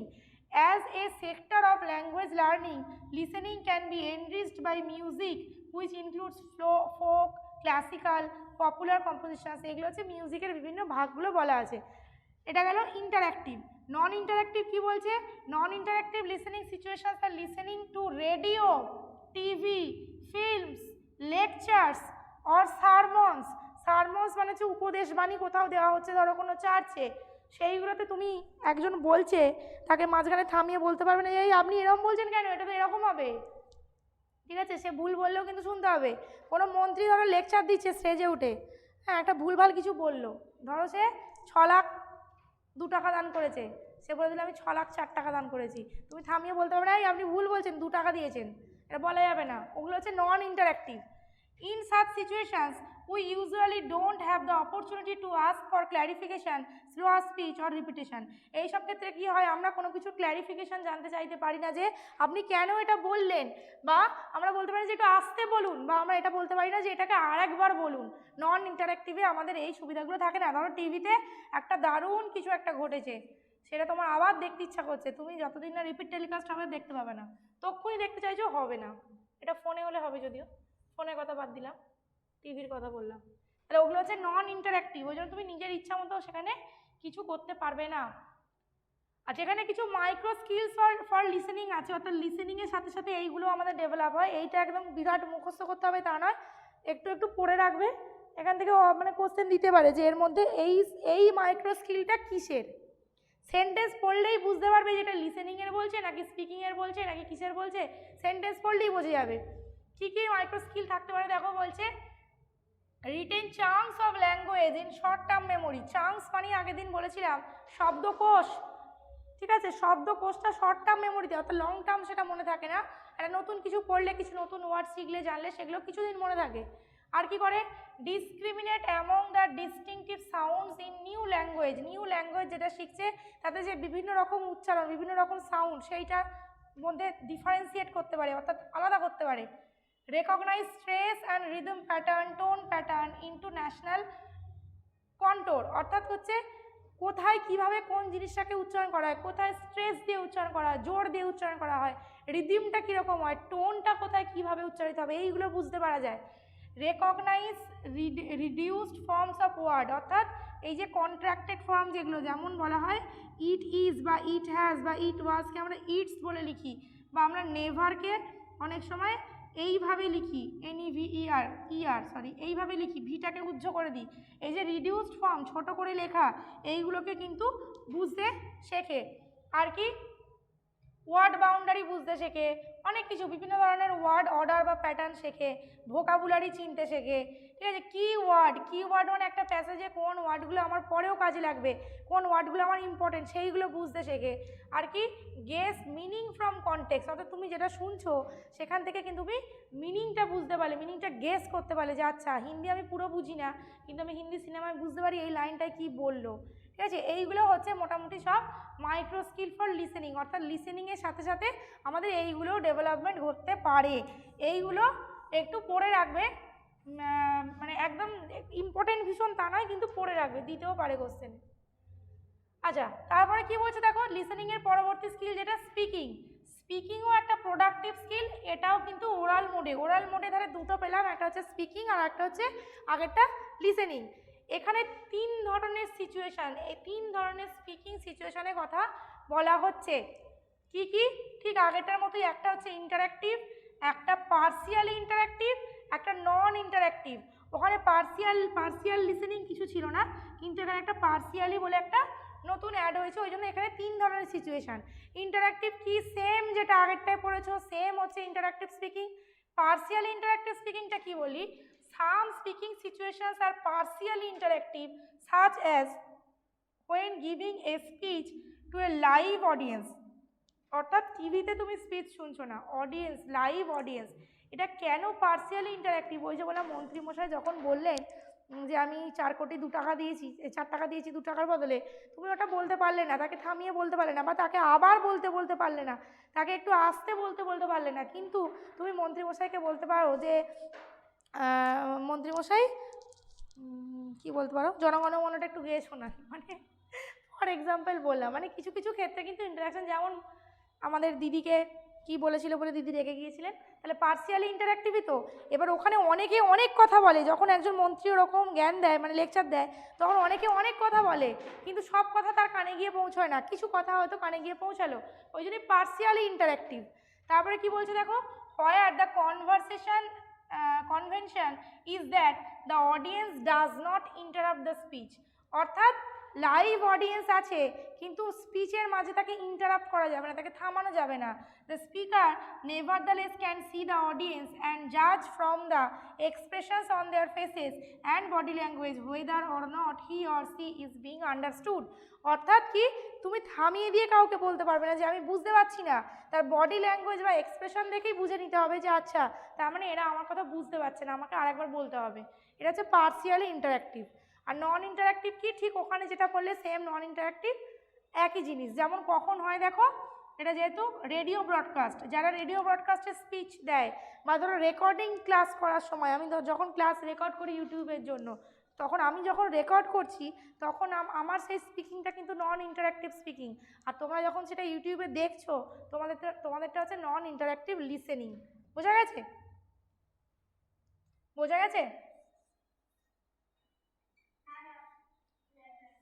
আচ্ছা, তারপরে দেখো মাইক্রো স্কিলস ফর স্পিকিং, এখানেও সেম আরও কিছু মাইক্রো স্কিল রয়েছে, কিছু দক্ষতা রয়েছে যেগুলো একটু পড়ে রাখবে। যেমন কী কী বলছে দেখো, বিভিন্ন ধরনের ওয়ার্ডের প্রোনাউন্সিয়েশন, যে এটার মধ্যে ওটার মধ্যে কী ডিফারেন্স সেইটা বুঝতে পারে। এখানেও তাই স্ট্রেস রিদম, যেহেতু মুখে বলছো তুমি তার আগে শুনে অলরেডি শিখে গেছো কিন্তু যে কোনখানে কীরকমভাবে স্ট্রেস দিতে হয়, কোনখানে কীরকমভাবে রিদম মেনটেন করতে হয়, একটা কবিতা পড়তে গেলে কীরকমভাবে রিদম মেনটেন করতে হয়, অলরেডি তুমি সেটা শিখে গেছো। ফলে শিখে যাওয়ার পর কিন্তু এটা মুখে বলার সময় তুমি সেটাকে কাজে লাগাতে পারো। তারপরে হচ্ছে বিভিন্ন কারেক্ট ফর্ম অফ ওয়ার্ড, অর্থাৎ চেঞ্জ করা, কেস চেঞ্জ করা, জেন্ডার চেঞ্জ করা, এগুলোও কিন্তু স্পিকিং মাইক্রো স্কিলের মধ্যে পড়ে। তো তুমি যখন কথা বলছো, তুমি ধরো বলছো যে আমার ভাত খাওয়া হয়ে গেছে, আমি ভাত খেয়েছিলাম, আমি ভাত খেয়েছি, এটা কেন স্পিকিংয়ের ক্ষেত্রে দেখো, ধরো তুমি এইমাত্র ভাত খেয়েছো, তুমি বলে আমি ভাত খেয়েছিলাম, তার মানে তুমি ভুল বললে। এইমাত্র ভাত খেলে কিন্তু তুমি বলবে আমি ভাত খেয়েছি। তুমি এই যে টেন্সটাও কিন্তু স্পিকিংয়ের মাধ্যমে তুমি শিখে যাচ্ছ। এইমাত্র ভাত খেয়েছো মানে তুমি বলবে আমি এইমাত্র ভাত খেয়েছিলাম, এরকম বলবো না, আমরা বলবো এইমাত্র ভাত খেয়েছি। কে কি বলছিলে বলো? হ্যাঁ বলো।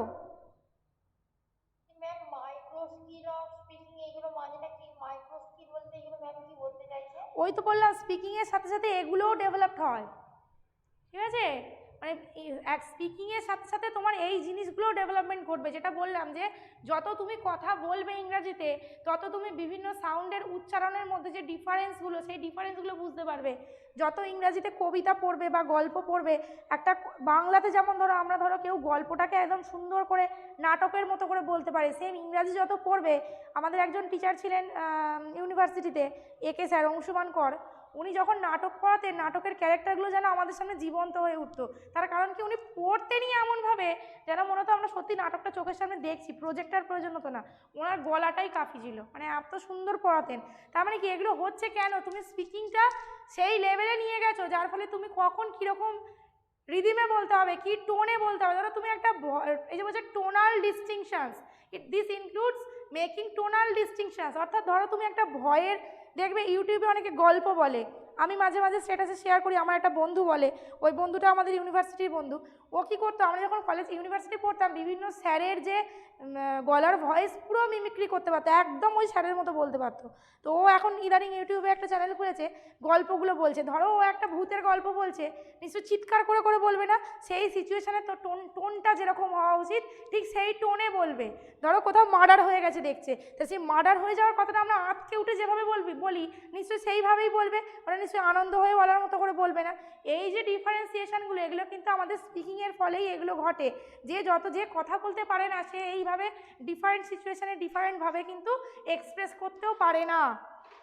তারপর দেখো বলছে এখানে আরও অনেক কিছু দেওয়া রয়েছে, ভোকাবুলারি অ্যাপ্রোপ্রিয়েটলি ইউজ করা শিখতে পারে, ঠিক আছে? Clear, make clear to listener the main sentence constituents, যেমন subject, verb, object by whatever means the language uses. অর্থাৎ আগের দিন একটা কোশ্চেন করাচ্ছিলাম যেখানে উত্তরটা হয়েছিল সাবজেক্ট অবজেক্ট জায়গা চেঞ্জ করলে সেন্টেন্সের মানেই বদলে যায়। অর্থাৎ তুমি বলার সময় এমন ভুল বললে যে গরু ঘাস খায় না বলে দিলে ঘাস গরু খায়, তাহলে সাবজেক্ট অবজেক্ট চেঞ্জ করে তুমি সেন্টেন্সের মানেই বদলে ফেললে। এইগুলো কিন্তু সব স্পিকিংয়ের মাইক্রো স্কিলের মধ্যে পড়ে। মাইক্রো স্কিলগুলো ওই জন্য বারবার বলছি এগুলো খুব ইম্পর্টেন্ট যে তা নয়, কিন্তু এগুলো পড়ে রাখবে, যেহেতু আছে এখান থেকেও কোশ্চেন দিতে পারে। তারপরে দেখো পরের স্কিল বলছে রিডিং স্কিল। রিডিং স্কিলটা কি? Reading skill, reading is readily accepted as a focus area for language education. A child's education is considered incomplete if the child does not have the ability to read. অর্থাৎ যে পড়তে পারে না তার কিন্তু শিখনটাই মানে কি বলে তোমার ইনকমপ্লিট থেকে যায়, কমপ্লিট হয় না। But in India reading does not get as much importance as it should get. কিন্তু ইন্ডিয়ার ক্ষেত্রে কিন্তু এটা একটা প্রবলেম, রিডিংকে যতটা গুরুত্ব দেওয়া উচিত, অর্থাৎ রিডিং পড়ার ক্লাস থাকা উচিত, সেই ক্লাস কিন্তু আমরা খুব একটা পাই না। শ্রুতি লিখনের ক্লাস ছোটোবেলায় হতো, এখন হয় কিনা জানি না। আর একটা হতো আমাদের নামতা পড়ার ক্লাস, নামতা পড়ার ক্লাসে টিচার বলতেন, আমরা শুনে শুনে বলতাম, ওইগুলোও কিন্তু খুব গুরুত্বপূর্ণ, কিন্তু যেটা আমাদের এখানে গুরুত্ব দেওয়া হয় না। According to NCF 2005, our school syllabi are burdened with information absorbing and memorizing tasks. So pleasure of reading is missed out. অর্থাৎ আমাদের এনসিএফে বলা হচ্ছে যে স্কুল সিলেবাসটা বার্ডেন্ড হয়ে আছে, বোঝা হয়ে আছে। কিসে? মানে পরীক্ষার জন্য যতটা দরকার সেই ইনফরমেশান, গাদা গাদা ইনফরমেশান দাও। আর কি মেমোরাইজিং টাস্ক, এমন কোশ্চেন দেওয়া হচ্ছে, এমন জিনিসপত্র বইয়ের মধ্যে দেওয়া হচ্ছে যে তোমাকে মনে রাখতে। দেখবে ক্লাস 11-এর যদি জিওগ্রাফি, ক্লাস 10-এর, 9-এর যা মনে করতে পারছি না, 9-এর সম্ভবত, ক্লাস 9-এর যদি জিওগ্রাফি বইটা দেখে থাকো, 9 না 10 মনে করতে পারছি না, এত বইটা ইনফরমেশান যে পড়বে তার পড়তেই বিরক্ত লাগবে। মানে একটা টেক্সটের আমরা কি করি যে কিছুটা আমরা এমনিই মনে থাকে, 2-4 বার পড়ার পরে এমনিই মনে থাকে, বাকিটা আমরা মুখস্থ করি। কিন্তু ওই জিওগ্রাফি বইটাতে প্রতিটা লাইনে একটা করে ইনফরমেশান, মানে ওটা বোরিং, ওই রকম টেক্সট বোরিং লাগে। তার ফলে কি হচ্ছে, পড়ার যে প্লেজার, সেই প্লেজারটাই থাকছে না। অতিরিক্ত এনরিচড হয়ে যায় যদি লেখা। এনরিচড মানে শুধুই ইনফরমেশান, সেখানে তোমার কোনো ল্যাঙ্গুয়েজ স্কিল ইউজ কর, মানে তুমি সুন্দর করে লেখার স্কিল ইউজ করো, শুধুই ইনফরমেশান দিয়ে গেছো, তখন তো সেটা গুগল হয়ে গেল। ঠিক আছে, ওইটাই বলছি, ওই জন্য প্লেজারটা পাওয়া যায় না। আচ্ছা, টাইপস অফ রিডিং, খুব ভালো করে এটা করবে। টাইপস অফ রিডিং, এখান থেকে কিন্তু প্রশ্ন থাকে। বেসিক্যালি এখানে 4 রকম ভাগ, যেটা খুব ইম্পর্টেন্ট। একটা হচ্ছে সাইলেন্ট রিডিং, অ্যালাউড রিডিং বা loud reading, intensive reading, extensive reading. ডিফারেন্সগুলো ভালো করে বুঝবে, যেন একটার সাথে একটা গুলিয়ে পরীক্ষাতে ঘেটে ঘ করে দিয়ে আসবে না। এই জায়গাগুলো থেকে কিন্তু কোশ্চেন ভীষণ দেওয়ার চান্স প্রচুর। দেখো সাইলেন্ট রিডিংটা কি বলছে, আচ্ছা এইটুকুই আছে। সাইলেন্ট রিডিংটা কি বলছে দেখো, silent reading is a type of reading mostly practised by mature readers. অর্থাৎ আমার আগে লাউড রিডিংটা পড়ানো উচিত ছিল, আমি সাইলেন্ট দিয়ে শুরু করে দিলাম যেহেতু এরকমই আছে। ম্যাচিওর রিডার যারা, ওই যে আমি বলছিলাম আগের দিন ক্লাসে আমার মা আমাকে বলতো, আমি মনে মনে পড়তাম বলে মা আমাকে বলতে জানো MA BA পড়া করছে। MA BA একটা স্টুডেন্ট মানে কিন্তু সে ম্যাচিওর স্টুডেন্ট, একটা লেভেলে গিয়ে তবেই সাইলেন্ট রিডিং করা possible.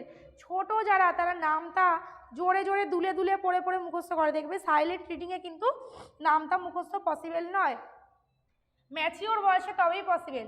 Here production of high pitch and voice is not required. অর্থাৎ জোরে জোরে কথা বলা এখানে প্রয়োজন নেই। Rather than utterance of sound and words, অর্থাৎ ওয়ার্ড আর সাউন্ড এগুলো উচ্চারণের থেকে, কাউকে মানে শুনিয়ে বলার থেকে নিজে পড়াটা বেশি গুরুত্বপূর্ণ। কিসে হেল্পফুল?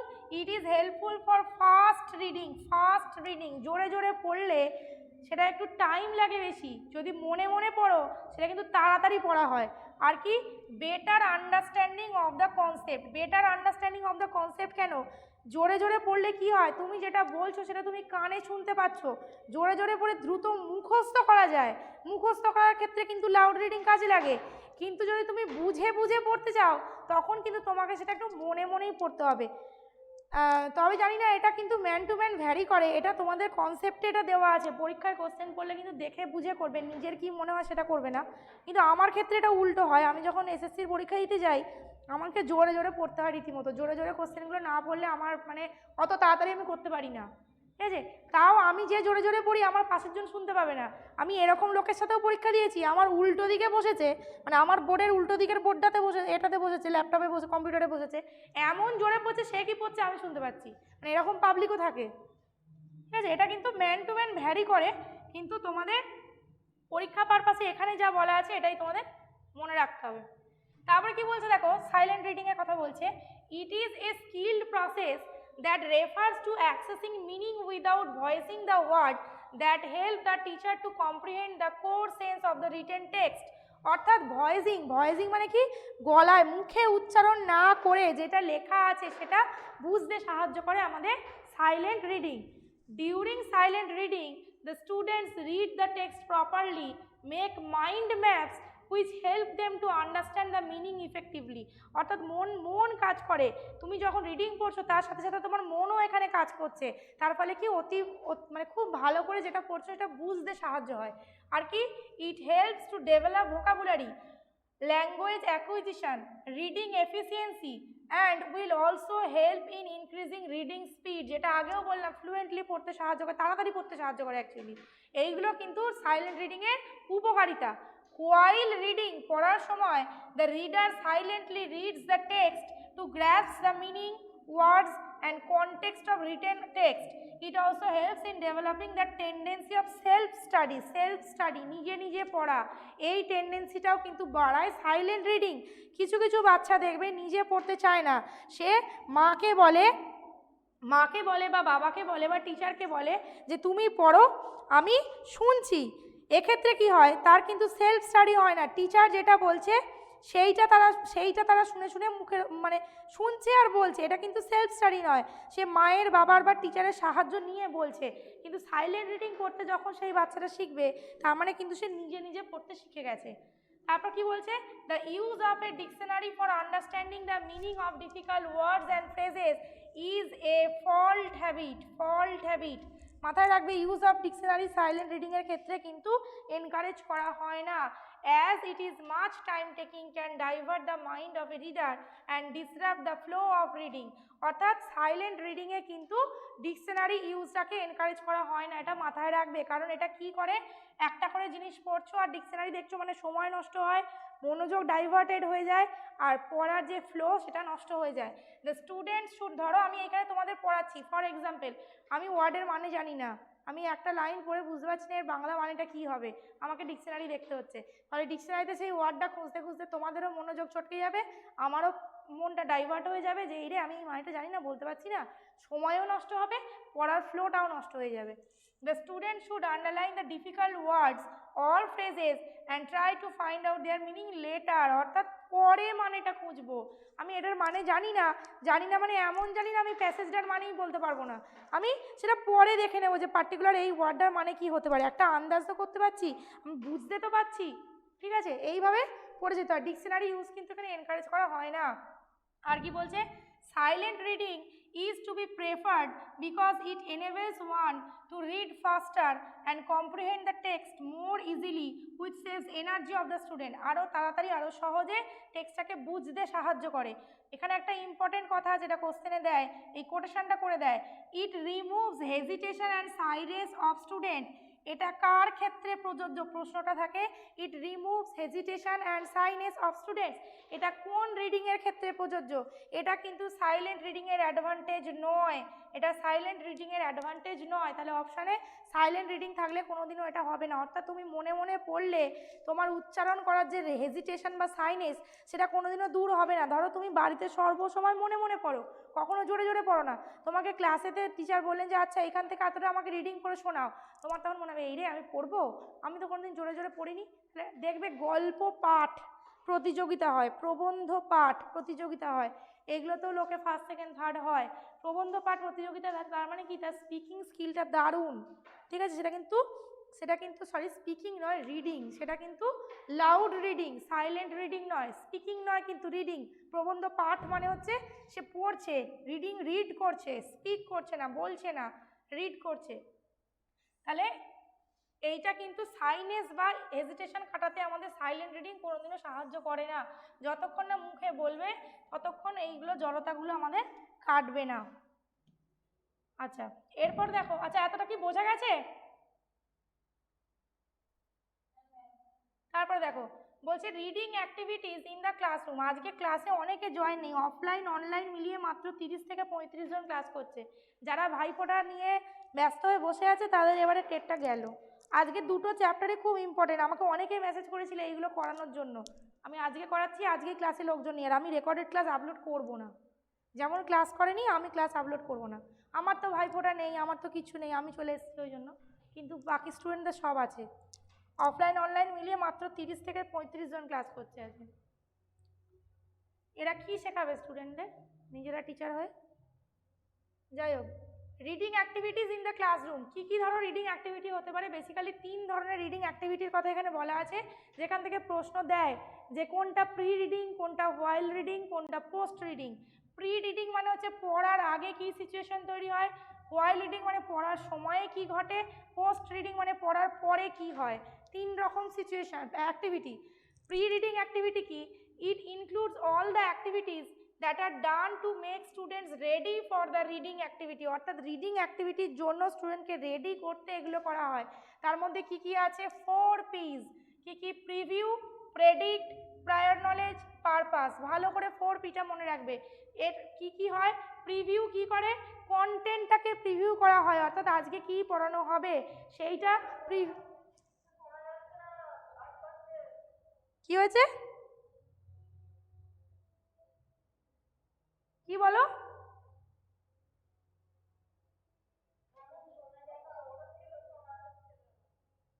তোমার ফোনে বা কিছুতে কোনো প্রবলেম হচ্ছিল, বাকিরা তো শুনতে পাচ্ছে। আচ্ছা, প্রিভিউ প্রিভিউ, হ্যাঁ, কন্টেন্টটাকে প্রিভিউ করা, তো যেটা পড়বো সেটাকে পড়াবো সেটাকে প্রিভিউ করা, দেখে নেওয়া। Predict the objective to be achieved, অর্থাৎ যখন পড়াবে তখন কি কি অবজেক্টিভ তোমাকে পূর্ণ করতে হবে। যেমন আজকে আমি ঠিক করে এসেছি আজকে ক্লাসে আমি এই দুটো চ্যাপ্টার পড়াবো, তাহলে এটা হচ্ছে আমার অবজেক্টিভ।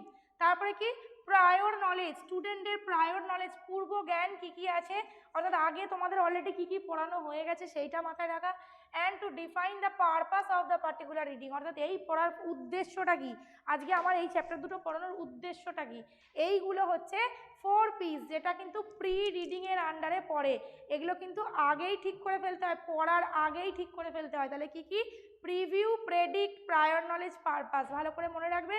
4Ps কোনটা নয় বা 4Ps কোনটা জিজ্ঞাসা করতে পারে, বা জিজ্ঞাসা করতে পারে এই 4Ps কোন রিডিং অ্যাক্টিভিটির আন্ডারে পড়ে, প্রি, পোস্ট নাকি হোয়াইল, ভালো করে এটা মনে রাখবে। তারপরে বলছে হোয়াইল রিডিং অ্যাক্টিভিটিস মানে কি, হোয়াইল রিডিং মানে পড়ার মাঝে কি করছো তুমি। It is the main process of reading, অর্থাৎ তুমি লাউড রিডিংই করো বা সাইলেন্ট রিডিংই করো, সেটা কিন্তু হোয়াইল রিডিং অ্যাক্টিভিটি, মানে তুমি তখন পড়ছো। That requires the skill of general reading to decode the and encode the text, encoded text or information, অর্থাৎ টেক্সটে যে লেখাটা লেখা আছে সেই লেখাটা ডেসিফার করা, বুঝতে পারা, সেইটাই হচ্ছে while reading activity. The students underline the difficult and new words, phrases and idioms that come in between the lesson of while reading. পড়ার সময় ধরো কোনো শক্ত ওয়ার্ড, ফ্রেজ বা ইডিয়াম পেলে সেগুলোকে আন্ডারলাইন করে রাখলে, এগুলো কিন্তু হোয়াইল রিডিং অ্যাক্টিভিটি। তাহলে কোশ্চেন দিতে পারে যে এই একটা ডিফিকাল্ট ওয়ার্ডকে আন্ডারলাইন করে রাখা, এটা কি activity, pre reading, post reading নাকি হোয়াইল রিডিং, এটা কিন্তু হোয়াইল রিডিং অ্যাক্টিভিটি। একদম নিজের বুদ্ধি ফলিয়ে কেউ ভুলভাল করে আসবে না যে ডিফিকাল্ট ওয়ার্ড বুঝতে পারেনি, তাহলে আগেই তো মনে হচ্ছে শক্ত ওয়ার্ডগুলো খুঁজে নেবো, তার মানে এটা প্রি রিডিং হবে।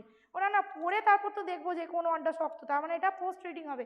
এরকম নিজের বুদ্ধি কেউ ফলাতে যাবে না, তুমি নিজে কিভাবে পড়ো সেটা কিন্তু এখানে ইম্পর্টেন্ট নয়, অ্যাকচুয়ালি এখানে কি বলা আছে সেটা ইম্পর্টেন্ট, ঠিক আছে। তারপরে দেখো পোস্ট রিডিং অ্যাক্টিভিটিস তাহলে কি কি, this post reading activities mainly helps in increasing the comprehensiveness and vocabulary of the students.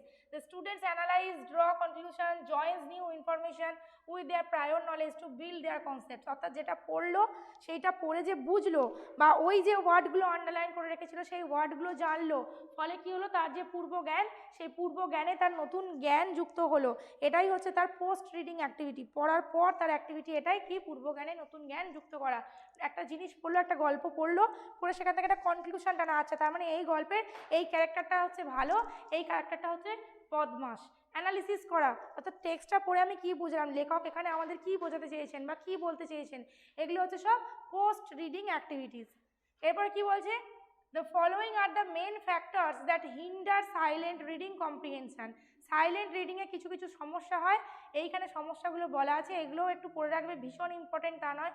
প্র্যাকটিসের অভাব থাকে, ইন্টারেস্টের অভাব থাকে, অ্যাটেনশন অনেক সময় হয় না, মনোযোগ থাকে না, আই মুভমেন্ট অর্থাৎ যেখানে হাত দিচ্ছে সেখানে পড়ছে না, এরকম কিছু কিছু সমস্যা হতে পারে, এটাকে একটু পড়ে রাখবে, এটা বিশেষ খুব ইম্পর্টেন্ট নয়। হিন্ডার মানে বাধা দেওয়া। আচ্ছা, তারপরে এখানে দুটো টার্ম আমি বলে রেখেছি, একটা হচ্ছে সাব ভোকালাইজেশন। সাব ভোকালাইজেশনটা কি জিনিস, it also known as silent speech. Silent speech, it is the internal speech typically made while reading. It provides the sound of the word as it is read. Sub vocalization মানে কি, তুমি একটা ওয়ার্ডকে, এটা পড়া while reading, sub ভোকালাইজেশন কিন্তু while reading মানে পড়ার সময় এটা ঘটে। সাইলেন্ট স্পিচ, সাইলেন্ট রিডিং কিন্তু এটা নয়, এটা হচ্ছে সাইলেন্ট স্পিচ। মানে কি, ওই যে আমি বললাম ওয়াকের এলটা আমি উচ্চারণ করছি না, ঠিক আছে, এই রকম জিনিসগুলো হচ্ছে সাব ভোকালাইজেশন। সাইকোলজির পিটা আমি উচ্চারণ করছি না, এইগুলো হচ্ছে সাব ভোকালাইজেশন, পড়ার সময় তুমি কিভাবে পড়ছো সেইটা। আর একটা এখানে টার্ম বলা আছে ফিঙ্গার পয়েন্টিং। ফিঙ্গার পয়েন্টিং যেটা বারবার বলছি, যে প্রতিটা ওয়ার্ডের নিচে নিচে আঙুল দিয়ে দিয়ে পড়া। এই প্র্যাকটিসটা সাধারণত কাদের মধ্যে থাকে? ইমার্জেন্ট রিডার যারা, ইমার্জেন্ট রিডার মানে যারা নতুন নতুন পড়তে শিখছে, পড়ছে তারা, ঠিক আছে? এই ফিঙ্গার পয়েন্টিং হচ্ছে তাদের ক্ষেত্রে এগুলো বেশি ব্যবহৃত হয়। এরপর বলছে দেখো সাইলেন্ট রিডিং হলো, এরপর হচ্ছে লাউড রিডিং। লাউড রিডিংটা কি? Loud reading is A typical type of reading conventionally practised for reading in India.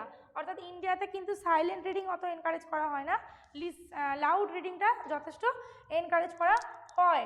Higher pitch and voice production for uttering words and sentences are considered as loud reading। অর্থাৎ higher pitch, তোমার গলার পিচটাকে, স্বরটাকে উচ্চ করা, voice production অর্থাৎ তুমি কথা মুখ দিয়ে বার করছো, এইটাই হচ্ছে লাউড রিডিং।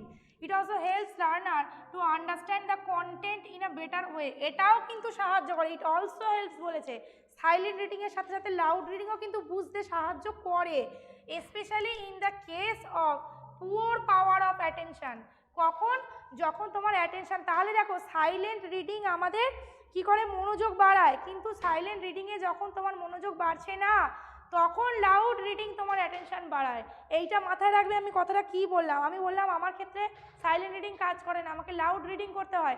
এইটাই আমি বললাম ম্যান টু ম্যান ভ্যারি করে। ওই জন্যই এখানে বলা আছে যখন অ্যাটেনশানের অসুবিধা হয় সাইলেন্ট রিডিং অ্যাটেনশন বাড়ায়, কিন্তু সাইলেন্ট রিডিংয়ে যখন তোমার অ্যাটেনশনের প্রবলেম হচ্ছে তখন কিন্তু লাউড রিডিং তোমাকে সাহায্য করবে কন্টেন্টটাকে ভালো করে বুঝতে। ইট প্রমোটস, আর একটা জিনিস তখন বললাম, ইট প্রমোটস রোট লার্নিং। রোট লার্নিং মিনস মুখস্থ, মেমোরাইজেশন। মুখস্থ করতে কিন্তু এই লাউড রিডিং আমাদের সাহায্য করে। তখন যেটা বললাম সাইলেন্ট রিডিং করে না, সেটাই এখানে বলা আছে দেখো, loud reading removes the hesitation and shyness of student. স্টুডেন্টের হেজিটেশন আর সাইনেস দূর করে কিন্তু loud reading, as it is a reading technique that lays emphasis on pronunciation skills and vocabulary building while reading a text in an audible voice। অর্থাৎ লোকে শুনতে পাবে এরকম ভয়েসে যখন তুমি টেক্সট রিড করছো, সেটাই হচ্ছে loud reading. Engaging the students in loud reading improves their pronunciation, উচ্চারণ, আর কি? makes them attentive and focused। তাদের অ্যাটেন্টিভ আর ফোকাসড করে কিন্তু loud reading. It is useful in attaining a lower level of learning during the primary years of schooling। আবার বলছি primary ইয়ারে কিন্তু loud reading প্রযোজ্য। আর তুমি যদি মানে উঁচু ম্যাচিওর এজে যাও, ম্যাচিওরে কিন্তু সাইলেন্ট রিডিং প্রযোজ্য। আর কি বলছে? For beginners or early readers, loud reading is the most important activity, but the early reading stage does not last long, 2 or 3 years at most। অর্থাৎ এই লাউড রিডিং কিন্তু 2 থেকে 3 বছর কার্যকরী হয়, তারপর আর নয়। It is not suitable for higher classes for attaining higher level of learning. Higher ক্লাসে কিন্তু লাউড রিডিং সুইটেবল নয়। আর কি করে? It also helps in recognising different sounds and different movements of the mouth as the teacher does a model reading. অর্থাৎ teacher যখন পড়ে শোনাচ্ছে, আমরা দেখবে বাংলাতে যখন ওষ্ঠধ্বনি পড়ি, বলি প প, এই যে প ছুটছে, তালব্য ত, এই যে যখন দেখবে টিচার বলে বলে বলে বলে করায়, টিচার নিজে যখন বলছে, টিচার নিজে যখন বলছে তখন কিন্তু স্টুডেন্টও সেটা দেখছে বা দেখে সেম জিনিসটা শিখছে। এইটাই হচ্ছে, ওই জন্যই বলছে টিচার যেহেতু একটা মডেল রিডিং করে, অর্থাৎ টিচার পড়ছে সেমভাবে দেখে স্টুডেন্টও পড়ছে, ফলে কি হয় মুখের কোন অঙ্গটা কিভাবে মুভমেন্ট হবে সেটাও কিন্তু এই লাউড রিডিংয়ের মাধ্যমে স্টুডেন্ট শিখতে পারে, কারণ সাইলেন্ট রিডিংয়ে মুখের কোনো মুভমেন্ট হয় না। তারপরে কি বলছে দেখো, loud reading or reading aloud is a reading technique that lays emphasis on pronunciation skills and vocabulary building while reading। এটা তো বললাম। আচ্ছা, এখানে একটা কথা বলছে, the practice of loud reading helps in articulation, উচ্চারণ, correct intonation, কোনখানে কিরকম ভাবে তুমি গলার টোন ইউজ করবে, রাইট এমফ্যাসিস, কোথায় জোর দিয়ে পড়া উচিত, টোন, স্পিড, অর্থাৎ কোথায় পড়ার স্পিডটা কেমন হবে, এইগুলো কিন্তু আমাদের লাউড রিডিংয়ের মাধ্যমেই ইমপ্রুভ হয়। আর কি বলছে দেখো, loud reading leads a good recitation and elocution, অর্থাৎ লাউড রিডিং করতে পারে যারা, তারাই কিন্তু ভালো বক্তা হতে পারে, ভালো কবিতা বলতে পারে। লাউড রিডিং যারা ভালো করে তারাই কিন্তু এগুলো পারে। এখানে আর একটা জিনিস আমি দিয়ে রেখেছি, সেটা হচ্ছে পোয়েমের লাউড রিডিং করার কি কি অ্যাডভান্টেজ, এইটা দিয়েছি কারণ এইটা থেকে মাঝে মাঝে প্রশ্ন দেয় যে পোয়েমকে লাউড রিডিং করলে, টিচার করলে স্টুডেন্টের কি কি সুবিধা হতে পারে। দেখো এখানে কি কি বলছে, একটা মিনিট দাঁড়াও।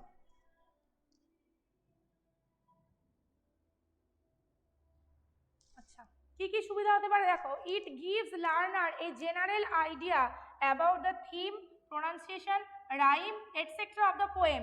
অর্থাৎ টিচার যদি একবার জোরে জোরে পড়ে দেয় তাহলে মোটামুটি কবিতাটার কি থিম হতে পারে, বিষয়বস্তু কি, কোনখানে উচ্চারণটা কীরকম হবে, তার রিদিমটা কীরকম হবে, কীভাবে সেটাকে পড়বো, এটা স্টুডেন্টরা বুঝতে পারে।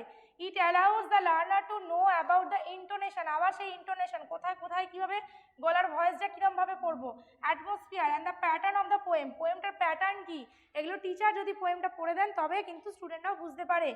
Reading allowed to children develops a variety of crucial skills, teaches vocabulary, serves as an example of fluent expressive reading and helps children understand the benefit of reading for enjoyment। অর্থাৎ টিচার যদি সুন্দর করে উচ্চারণ ঠিকঠাকভাবে করে, ঠিকঠাক intonation use করে read করে, তাহলে স্টুডেন্ট কিন্তু সেই কবিতা পাঠটাকে এনজয় করে, উপভোগ করে। Reading allowed help students develop good listening habits and enables them to enjoy the melody of the poem. কবিতার মধ্যে যে মেলোডি আছে, যে সুর আছে, সেইটা কিন্তু তারা উপভোগ করতে পারে। It gives student an opportunity to here the teacher model fluency and expression in reading technical or Literary language. অর্থাৎ টিচারকে কিন্তু এখানে মডেল হিসেবে তারা ভাবতে পারে যে টিচার যেভাবে উচ্চারণটা করছেন আমরাও উচ্চারণটা সেইভাবে করব। ফলে কবিতা পাঠের মাধ্যমেও কিন্তু এই উপকারগুলো স্টুডেন্টদের হয়ে থাকে। বেসিক্যালি কবিতায় টিচাররা পুরো রিডিং করে দেন, অনেক সময় প্রোজ পড়েন না, কবিতাটাই বেসিক্যালি করেন, আর তাছাড়া কবিতাটা দিয়ে কোশ্চেন দেয়, ওই জন্য আমি এটা দিয়ে রেখেছি। গেল সাইলেন্ট রিডিং আর লাউড রিডিং। এরপর হচ্ছে intensive reading. Intensive reading, extensive reading ভালো করে মনে রাখবে। ইন্টেন্সিভ রিডিং কি? ইট is a reading activity for gaining detailed and specific knowledge about a particular subject. Detail knowledge, specific knowledge, অর্থাৎ বিস্তারিত জ্ঞান আর একটা কোনো নির্দিষ্ট জ্ঞান চাই, তখনই আমরা ইন্টেন্সিভ রিডিং করি। যেমন টেক্সট বুকে কোনো একটা উত্তর খোঁজা, নিউজ পেপার পড়া, কোনো একটা এডিটোরিয়াল খোঁজার জন্য। তোমাকে ধরো বললো, এই জানিস তো আজকে ওই পেজেতে দেবের সম্পর্কে লিখেছে, তোমার দেবের প্রতি খুব ইন্টারেস্ট, তুমি গোটা পেপারটা খুঁটিয়ে পড়ে ফেললে কোথায় দেব সম্পর্কে লিখেছে, তাহলে সেইটা কিন্তু ইন্টেন্সিভ রিডিং। লেবেলস, কোনো কিছু রিপোর্টস, ডিকশনারিতে ওয়ার্ডের মিনিং খোঁজা, এগুলো কিন্তু সব ইন্টেন্সিভ রিডিংয়ের মধ্যে পড়ে। It involves the learners working through a relatively short passage or text than that used in extensive reading under the guidance of the teacher। মাথায় রাখবে, এক্সটেন্সিভ রিডিংয়ে যে ধরনের প্যাসেজ ইউজ করা হয় বা টেক্সট ইউজ করা হয় তার থেকে ইন্টেন্সিভ রিডিংয়ের প্যাসেজ বা টেক্সট শর্ট হয়, ছোট হয়। আর কি? And examining it closely in details. The aim is to achieve a detailed and thorough understanding of the text। অর্থাৎ এই ইন্টেন্সিভ রিডিংয়ের এম কি, লক্ষ্য কি? টেক্সটটাকে ডিটেলে বোঝা, থরলি বোঝা। Intensive reading is sometimes also called reading for accuracy. অ্যাকিউরেসির জন্য পড়া, অর্থাৎ তুমি অ্যাকিউরেটলি জিনিসটা জানলে কি না সেইটার জন্য পড়া হচ্ছে intensive reading. It is a reading strategy which focused on. তাহলে ইন্টেন্সিভ রিডিং কিসের ওপর ফোকাস করে দেখো? Gaining a deeper understanding of the text, টেক্সটটাকে আরও গভীরে বোঝার জন্য, থরলি পড়ার জন্য, কম্প্রিহেনশন বোঝার জন্য, মানে কম্প্রিহেনশনের জন্য, মানে যাতে ভালোভাবে তুমি বুঝতে পারো। আর কি বলছে?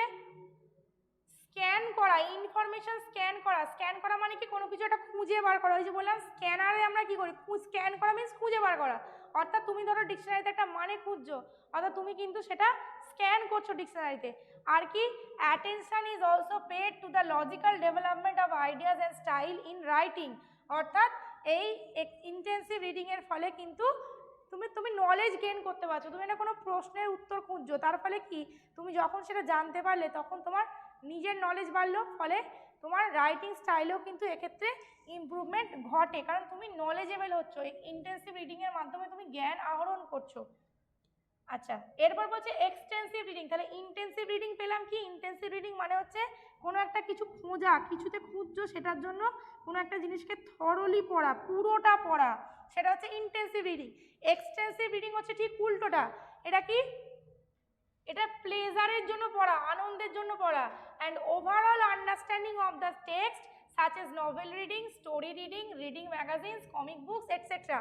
অর্থাৎ novel, story, reading, comic book এগুলো আমরা মজার জন্য, আনন্দের জন্য পড়ি, আমরা কোনো ইনফরমেশন খোঁজার জন্য বা জ্ঞান আহরণের জন্য পড়ি না।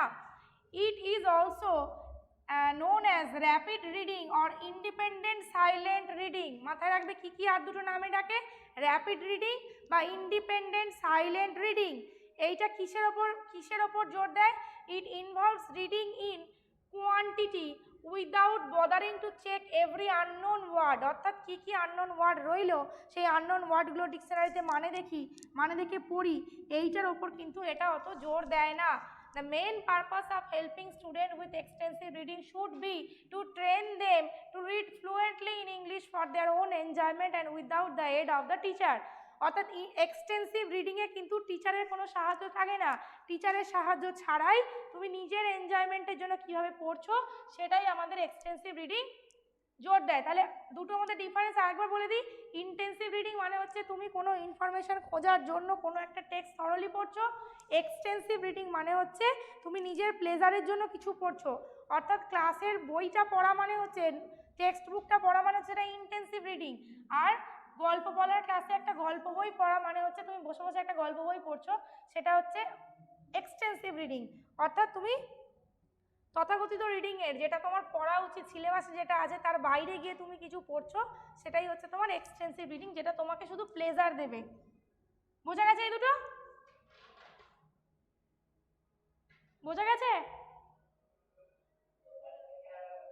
এরপর বলছে স্ক্যানিং আর, হ্যাঁ কি কিছু বলছো? এরপর দেখো স্ক্যানিং আর স্কিমিং, এটাও এক্সটেন্সিভ ইন্টেন্সিভের মতোই কিছুটা। স্ক্যানিং হচ্ছে ইন্টেন্সিভের মতো, কারণ স্ক্যানিং মানে হচ্ছে এটাও একটা স্পেসিফিক ইনফরমেশন খোঁজার জন্য কুইকলি পড়ে নেওয়া। এটা কিন্তু দুটোই কুইক রিডিং, একটাও ধীরে ধীরে নয়, কুইকলি পড়ে নেওয়া কোনো একটা স্পেসিফিক ইনফরমেশন খোঁজার জন্য। ফর এক্সাম্পল, তুমি একটা ডিকশনারি থেকে ওয়ার্ড খুঁজছো, সেটা কিন্তু তোমার স্ক্যানিংয়ের মধ্যে পড়ে, স্ক্যান করা। বা তুমি নিউজ পেপারে জব অ্যাডভার্টাইজমেন্ট খুঁজছো, এটাও কিন্তু স্ক্যানিংয়ের মধ্যে পড়ে। আর স্কিমিং কি? র্যাপিডলি পড়া in order to get a general overview of the text. অর্থাৎ টেক্সটটাতে মোটামুটি কী আছে। ফর এক্সাম্পল কি? নিউজ পেপারে গোটা স্টোরিটা না পড়ে, মানে গোটা লেখাটা না পড়ে শুধু হেডলাইনগুলো পড়ে চলে গেলে, যাদের সময় থাকে না তারা গোটা পেপারটা না পড়ে হেডলাইনগুলো পড়ে চলে যায় একটা জেনারেল ওভারভিউ পাওয়ার জন্য। এই জেনারেল ওভারভিউ পাওয়াটা হচ্ছে স্কিমিং। মরেছে পোকাতে কী সব করে দিয়ে চলে যাচ্ছে। জেনারেল ওভারভিউ পাওয়াটা হচ্ছে স্কিমিং। আর এক সেকেন্ড দাঁড়াও,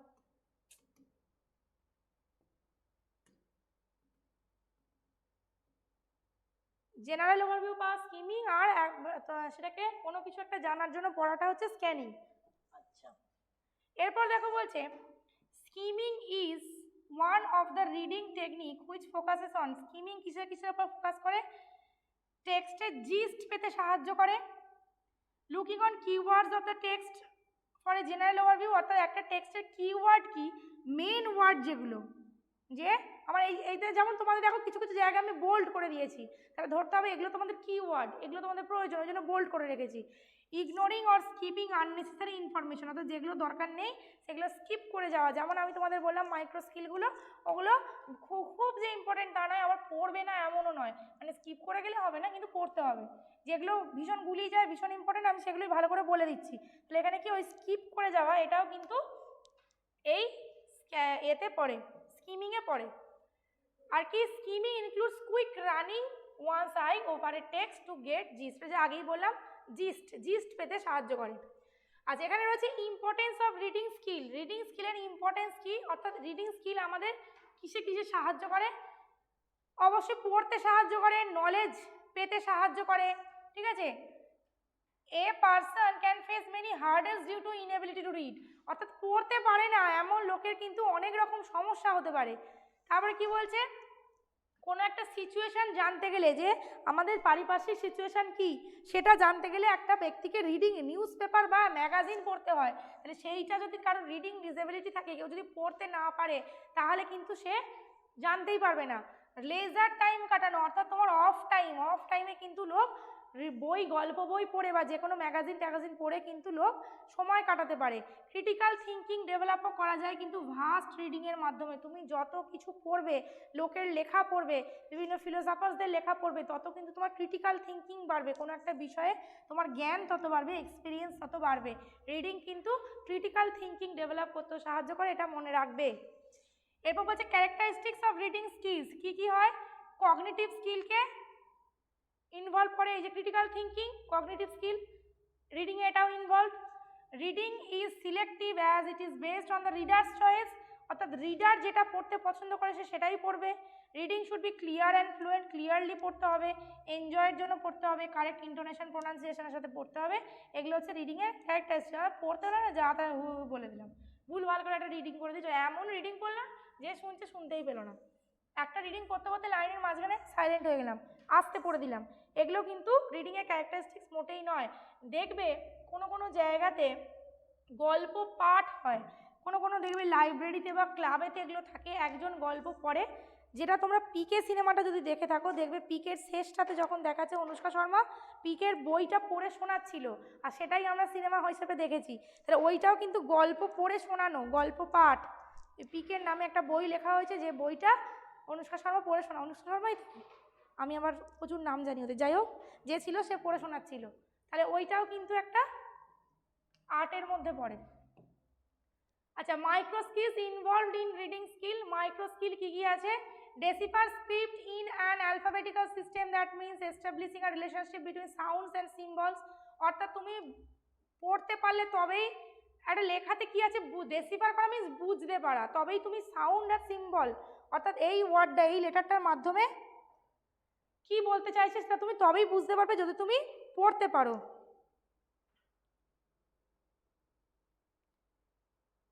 আচ্ছা, তারপরে দেখো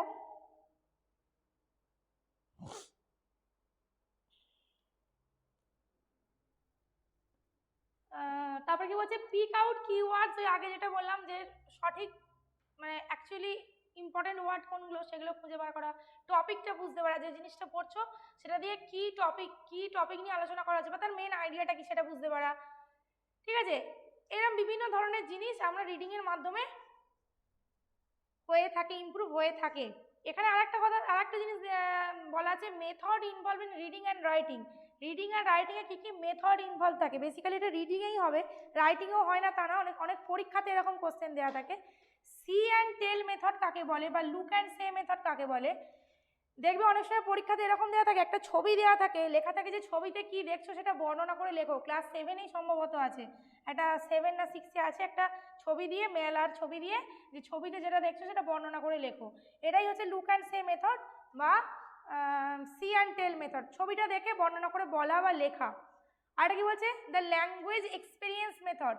This method supported children's concept of development and vocabulary growth while offering many opportunities for meaningful reading and writing activities through the use of personal experiences and oral language. অর্থাৎ এখানে কি হয়, language experience method মানে যে যত language use করবে, reading রাইটিংয়ের মাধ্যমে যত ইউজ করবে তত তার ল্যাঙ্গুয়েজ এক্সপিরিয়েন্স বাড়বে। অর্থাৎ মিনিংফুল রিডিংটা মিনিংফুল রিডিং হতে হবে, সেই অপরচুনিটিটা পাওয়া, সেটাই হচ্ছে ল্যাঙ্গুয়েজ এক্সপিরিয়েন্স মেথড। সেই অপরচুনিটিটা স্টুডেন্টকে দেওয়া, যাতে সে পড়ার বলো লেখার বলো সুযোগটা পায়। আর কি, the context support method. Context support method মানে যে স্টুডেন্টের যেটা ইন্টারেস্ট, ধরো সেই ইন্টারেস্ট অনুযায়ী তাকে বই পড়তে দেওয়া, এই মেথডটা কনটেক্সট সাপোর্টের জন্য বলছে। ধরো কারুর গাড়ি ভালো লাগে, তো তাকে গাড়ি রিলেটেড একটা বই, আমি বলেছিলাম ক্লাসেতেই, অফলাইন ক্লাসেতেই মনে বলতাম যে ইংরাজি পড়তে ভালো লাগছে না, তাহলে এক কাজ করো, ইংরাজি পেপার নিয়ে, ধরো তোমার খেলায় ইন্টারেস্ট আছে, শুধু খেলার পাতাটাই পড়ো, যেটা ইন্টারেস্ট আছে সেইটাই পড়ো, তাহলে দেখবে সেখান থেকেও অনেক নতুন ওয়ার্ড জানতে পারবে। আমার কাছে একটা 8-এর স্টুডেন্ট পড়ে, ও পড়াশোনায় খুব ভালো তা নয়, কিন্তু প্রচুর ওয়ার্ডের মানে জানে। কী করে জানো তো, গেম খেলে প্রচুর ফোনে, মানে যত রকমের আলতু ফালতু গেম আছে সব খেলে, ওই গেমেতে যে নতুন নতুন ওয়ার্ডগুলো পায় ওই ওয়ার্ডগুলোর মানে ও সব জেনে রাখে। আমি দেখি ও যখন নিজে লেখে এত দুর্দান্ত রাইটিং লেখে কি বলবো, মানে ইংরাজিতে কিছুই পারে না, রাইটিংটাই পারে, মানে রাইটিংয়ে যখন খাতা দেখে ওকে 8.5 9, মানে তোমার পেন থেকে এমনি নাম্বার বেরিয়ে আসবে, এত দুর্দান্ত লেখে। কিন্তু ছেলেটা একদম পড়াশোনা করে না, একটুও পড়াশোনা করে না, অথচ অত ভালো রাইটিং লেখে। মানে ও যেখানে যা ওয়ার্ড পায় সেই ওয়ার্ডের মানেটা দেখে রাখে আর মনে রাখে, আর সেইটা লেখায় ইউজ করে। ঠিক আছে, এইটাই হচ্ছে কনটেক্সট সাপোর্ট মেথড, যার যাতে ইন্টারেস্ট আছে সেই ধরনের জিনিস তাকে প্রোভাইড করা, যাতে সে পড়তে পারে ঠিক করে, আর পড়ে সেটাকে রাইটিংয়ে ইউজও করতে পারে। এইগুলো গেল কিছু মেথড লেখা আর পড়া এই দুটোকে ইমপ্রুভ করার জন্য। রিডিংয়ে বিভিন্ন রকম এরর্স হয়, যেগুলো এখানে বলা আছে। কি এরর? ধরো পড়তে গিয়ে মাঝে মাঝে থেমে যাওয়া, ঠিক আছে, ঠিকঠাক জায়গায় আই কন্ট্যাক্ট না রাখা, ঠিকঠাক স্পিডে না পড়া, ওয়ার্ড চিনতে না পারা, কোনখানটা কিভাবে পড়বো, কোনখানে জোর দেবো, কোনখানে আস্তে পড়বো, এইগুলো বুঝতে না পারা।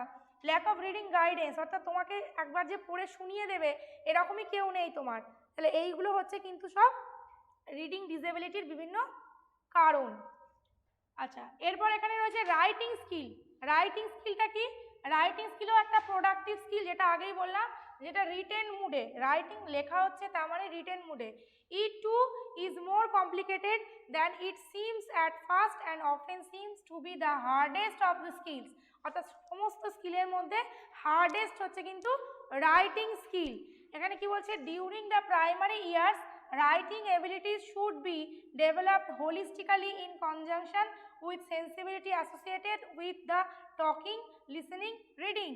অর্থাৎ বলা, শোনা, লেখা, পড়া এর সাথে সাথে রাইটিং স্কিলটারও কিন্তু সব সামগ্রিক একটা ডেভেলপমেন্ট ঘটানো উচিত প্রাইমারি স্টেজে। আর কি?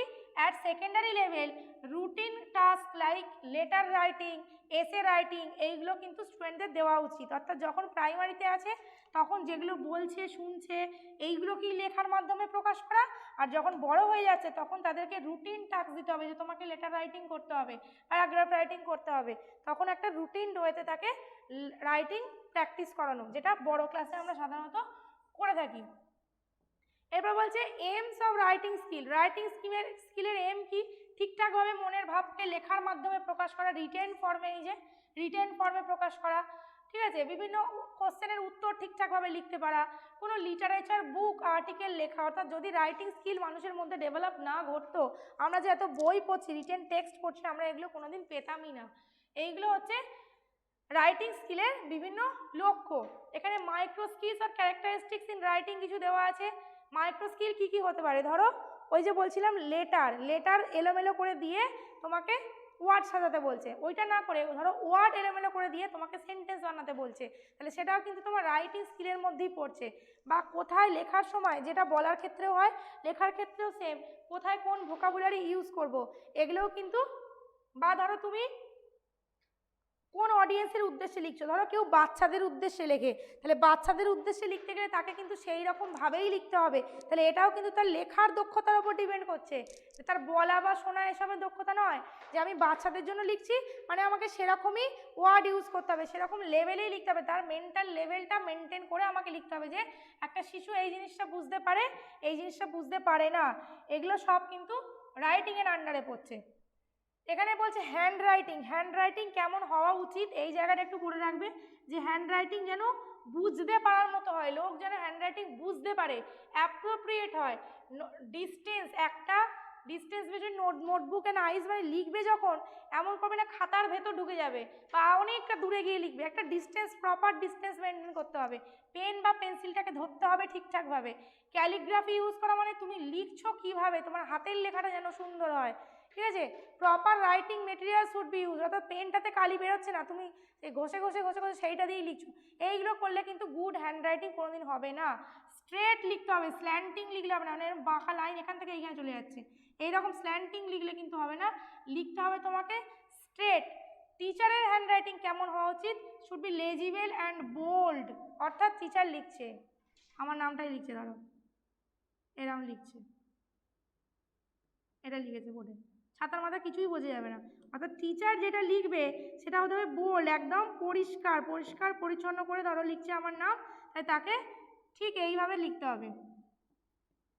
তবেই কিন্তু সবাই সেটা বুঝতে পারবে, যেটা আমি এক এক সময় একদম পাকিয়ে পুকিয়ে একাকার করে দিই।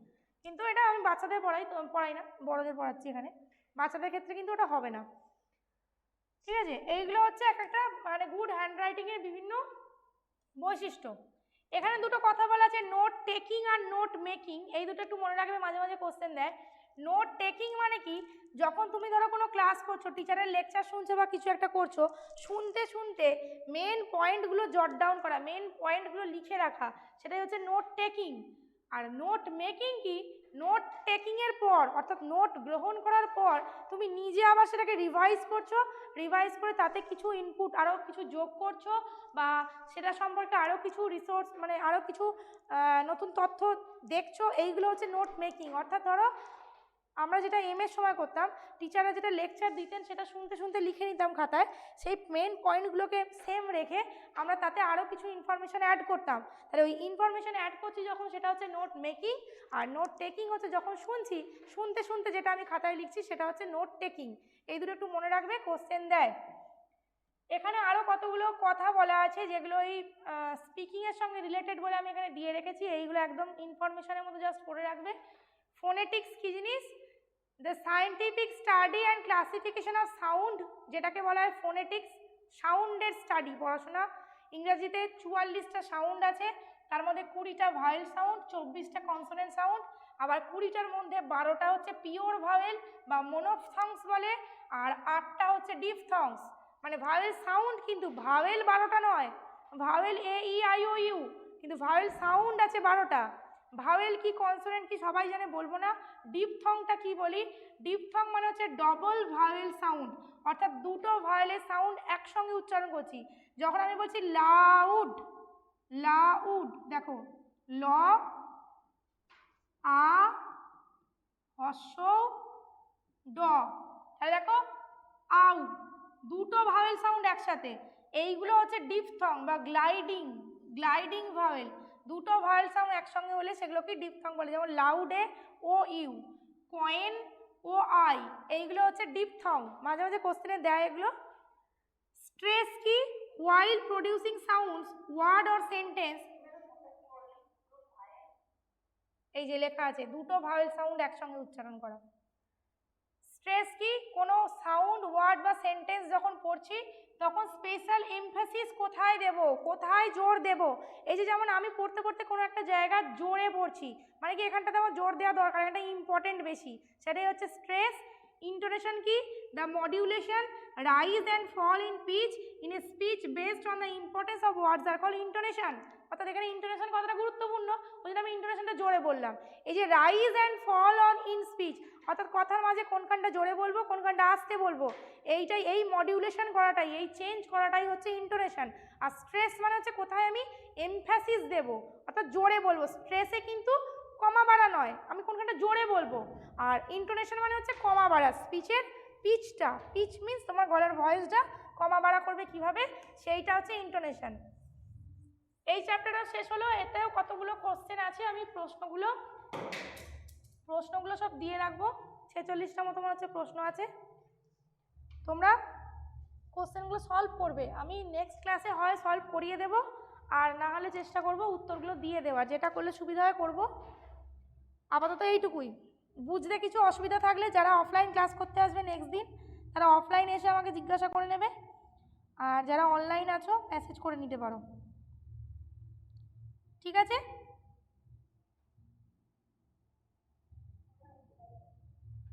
ঠিক আছে, আমি এই নোটটা নেক্সট দিন আমার থেকে কালেক্ট করে নিও, বা কালকে যারা আসবে আজকে অনলাইনে ক্লাস করলে তারাও আমার থেকে চেয়ে নিতে পারো, ঠিক আছে? নোটটা রেডি হয়ে গেছে, আর অনলাইন ক্লাসে আমি পাঠিয়ে দেবো নোটটা, ঠিক আছে?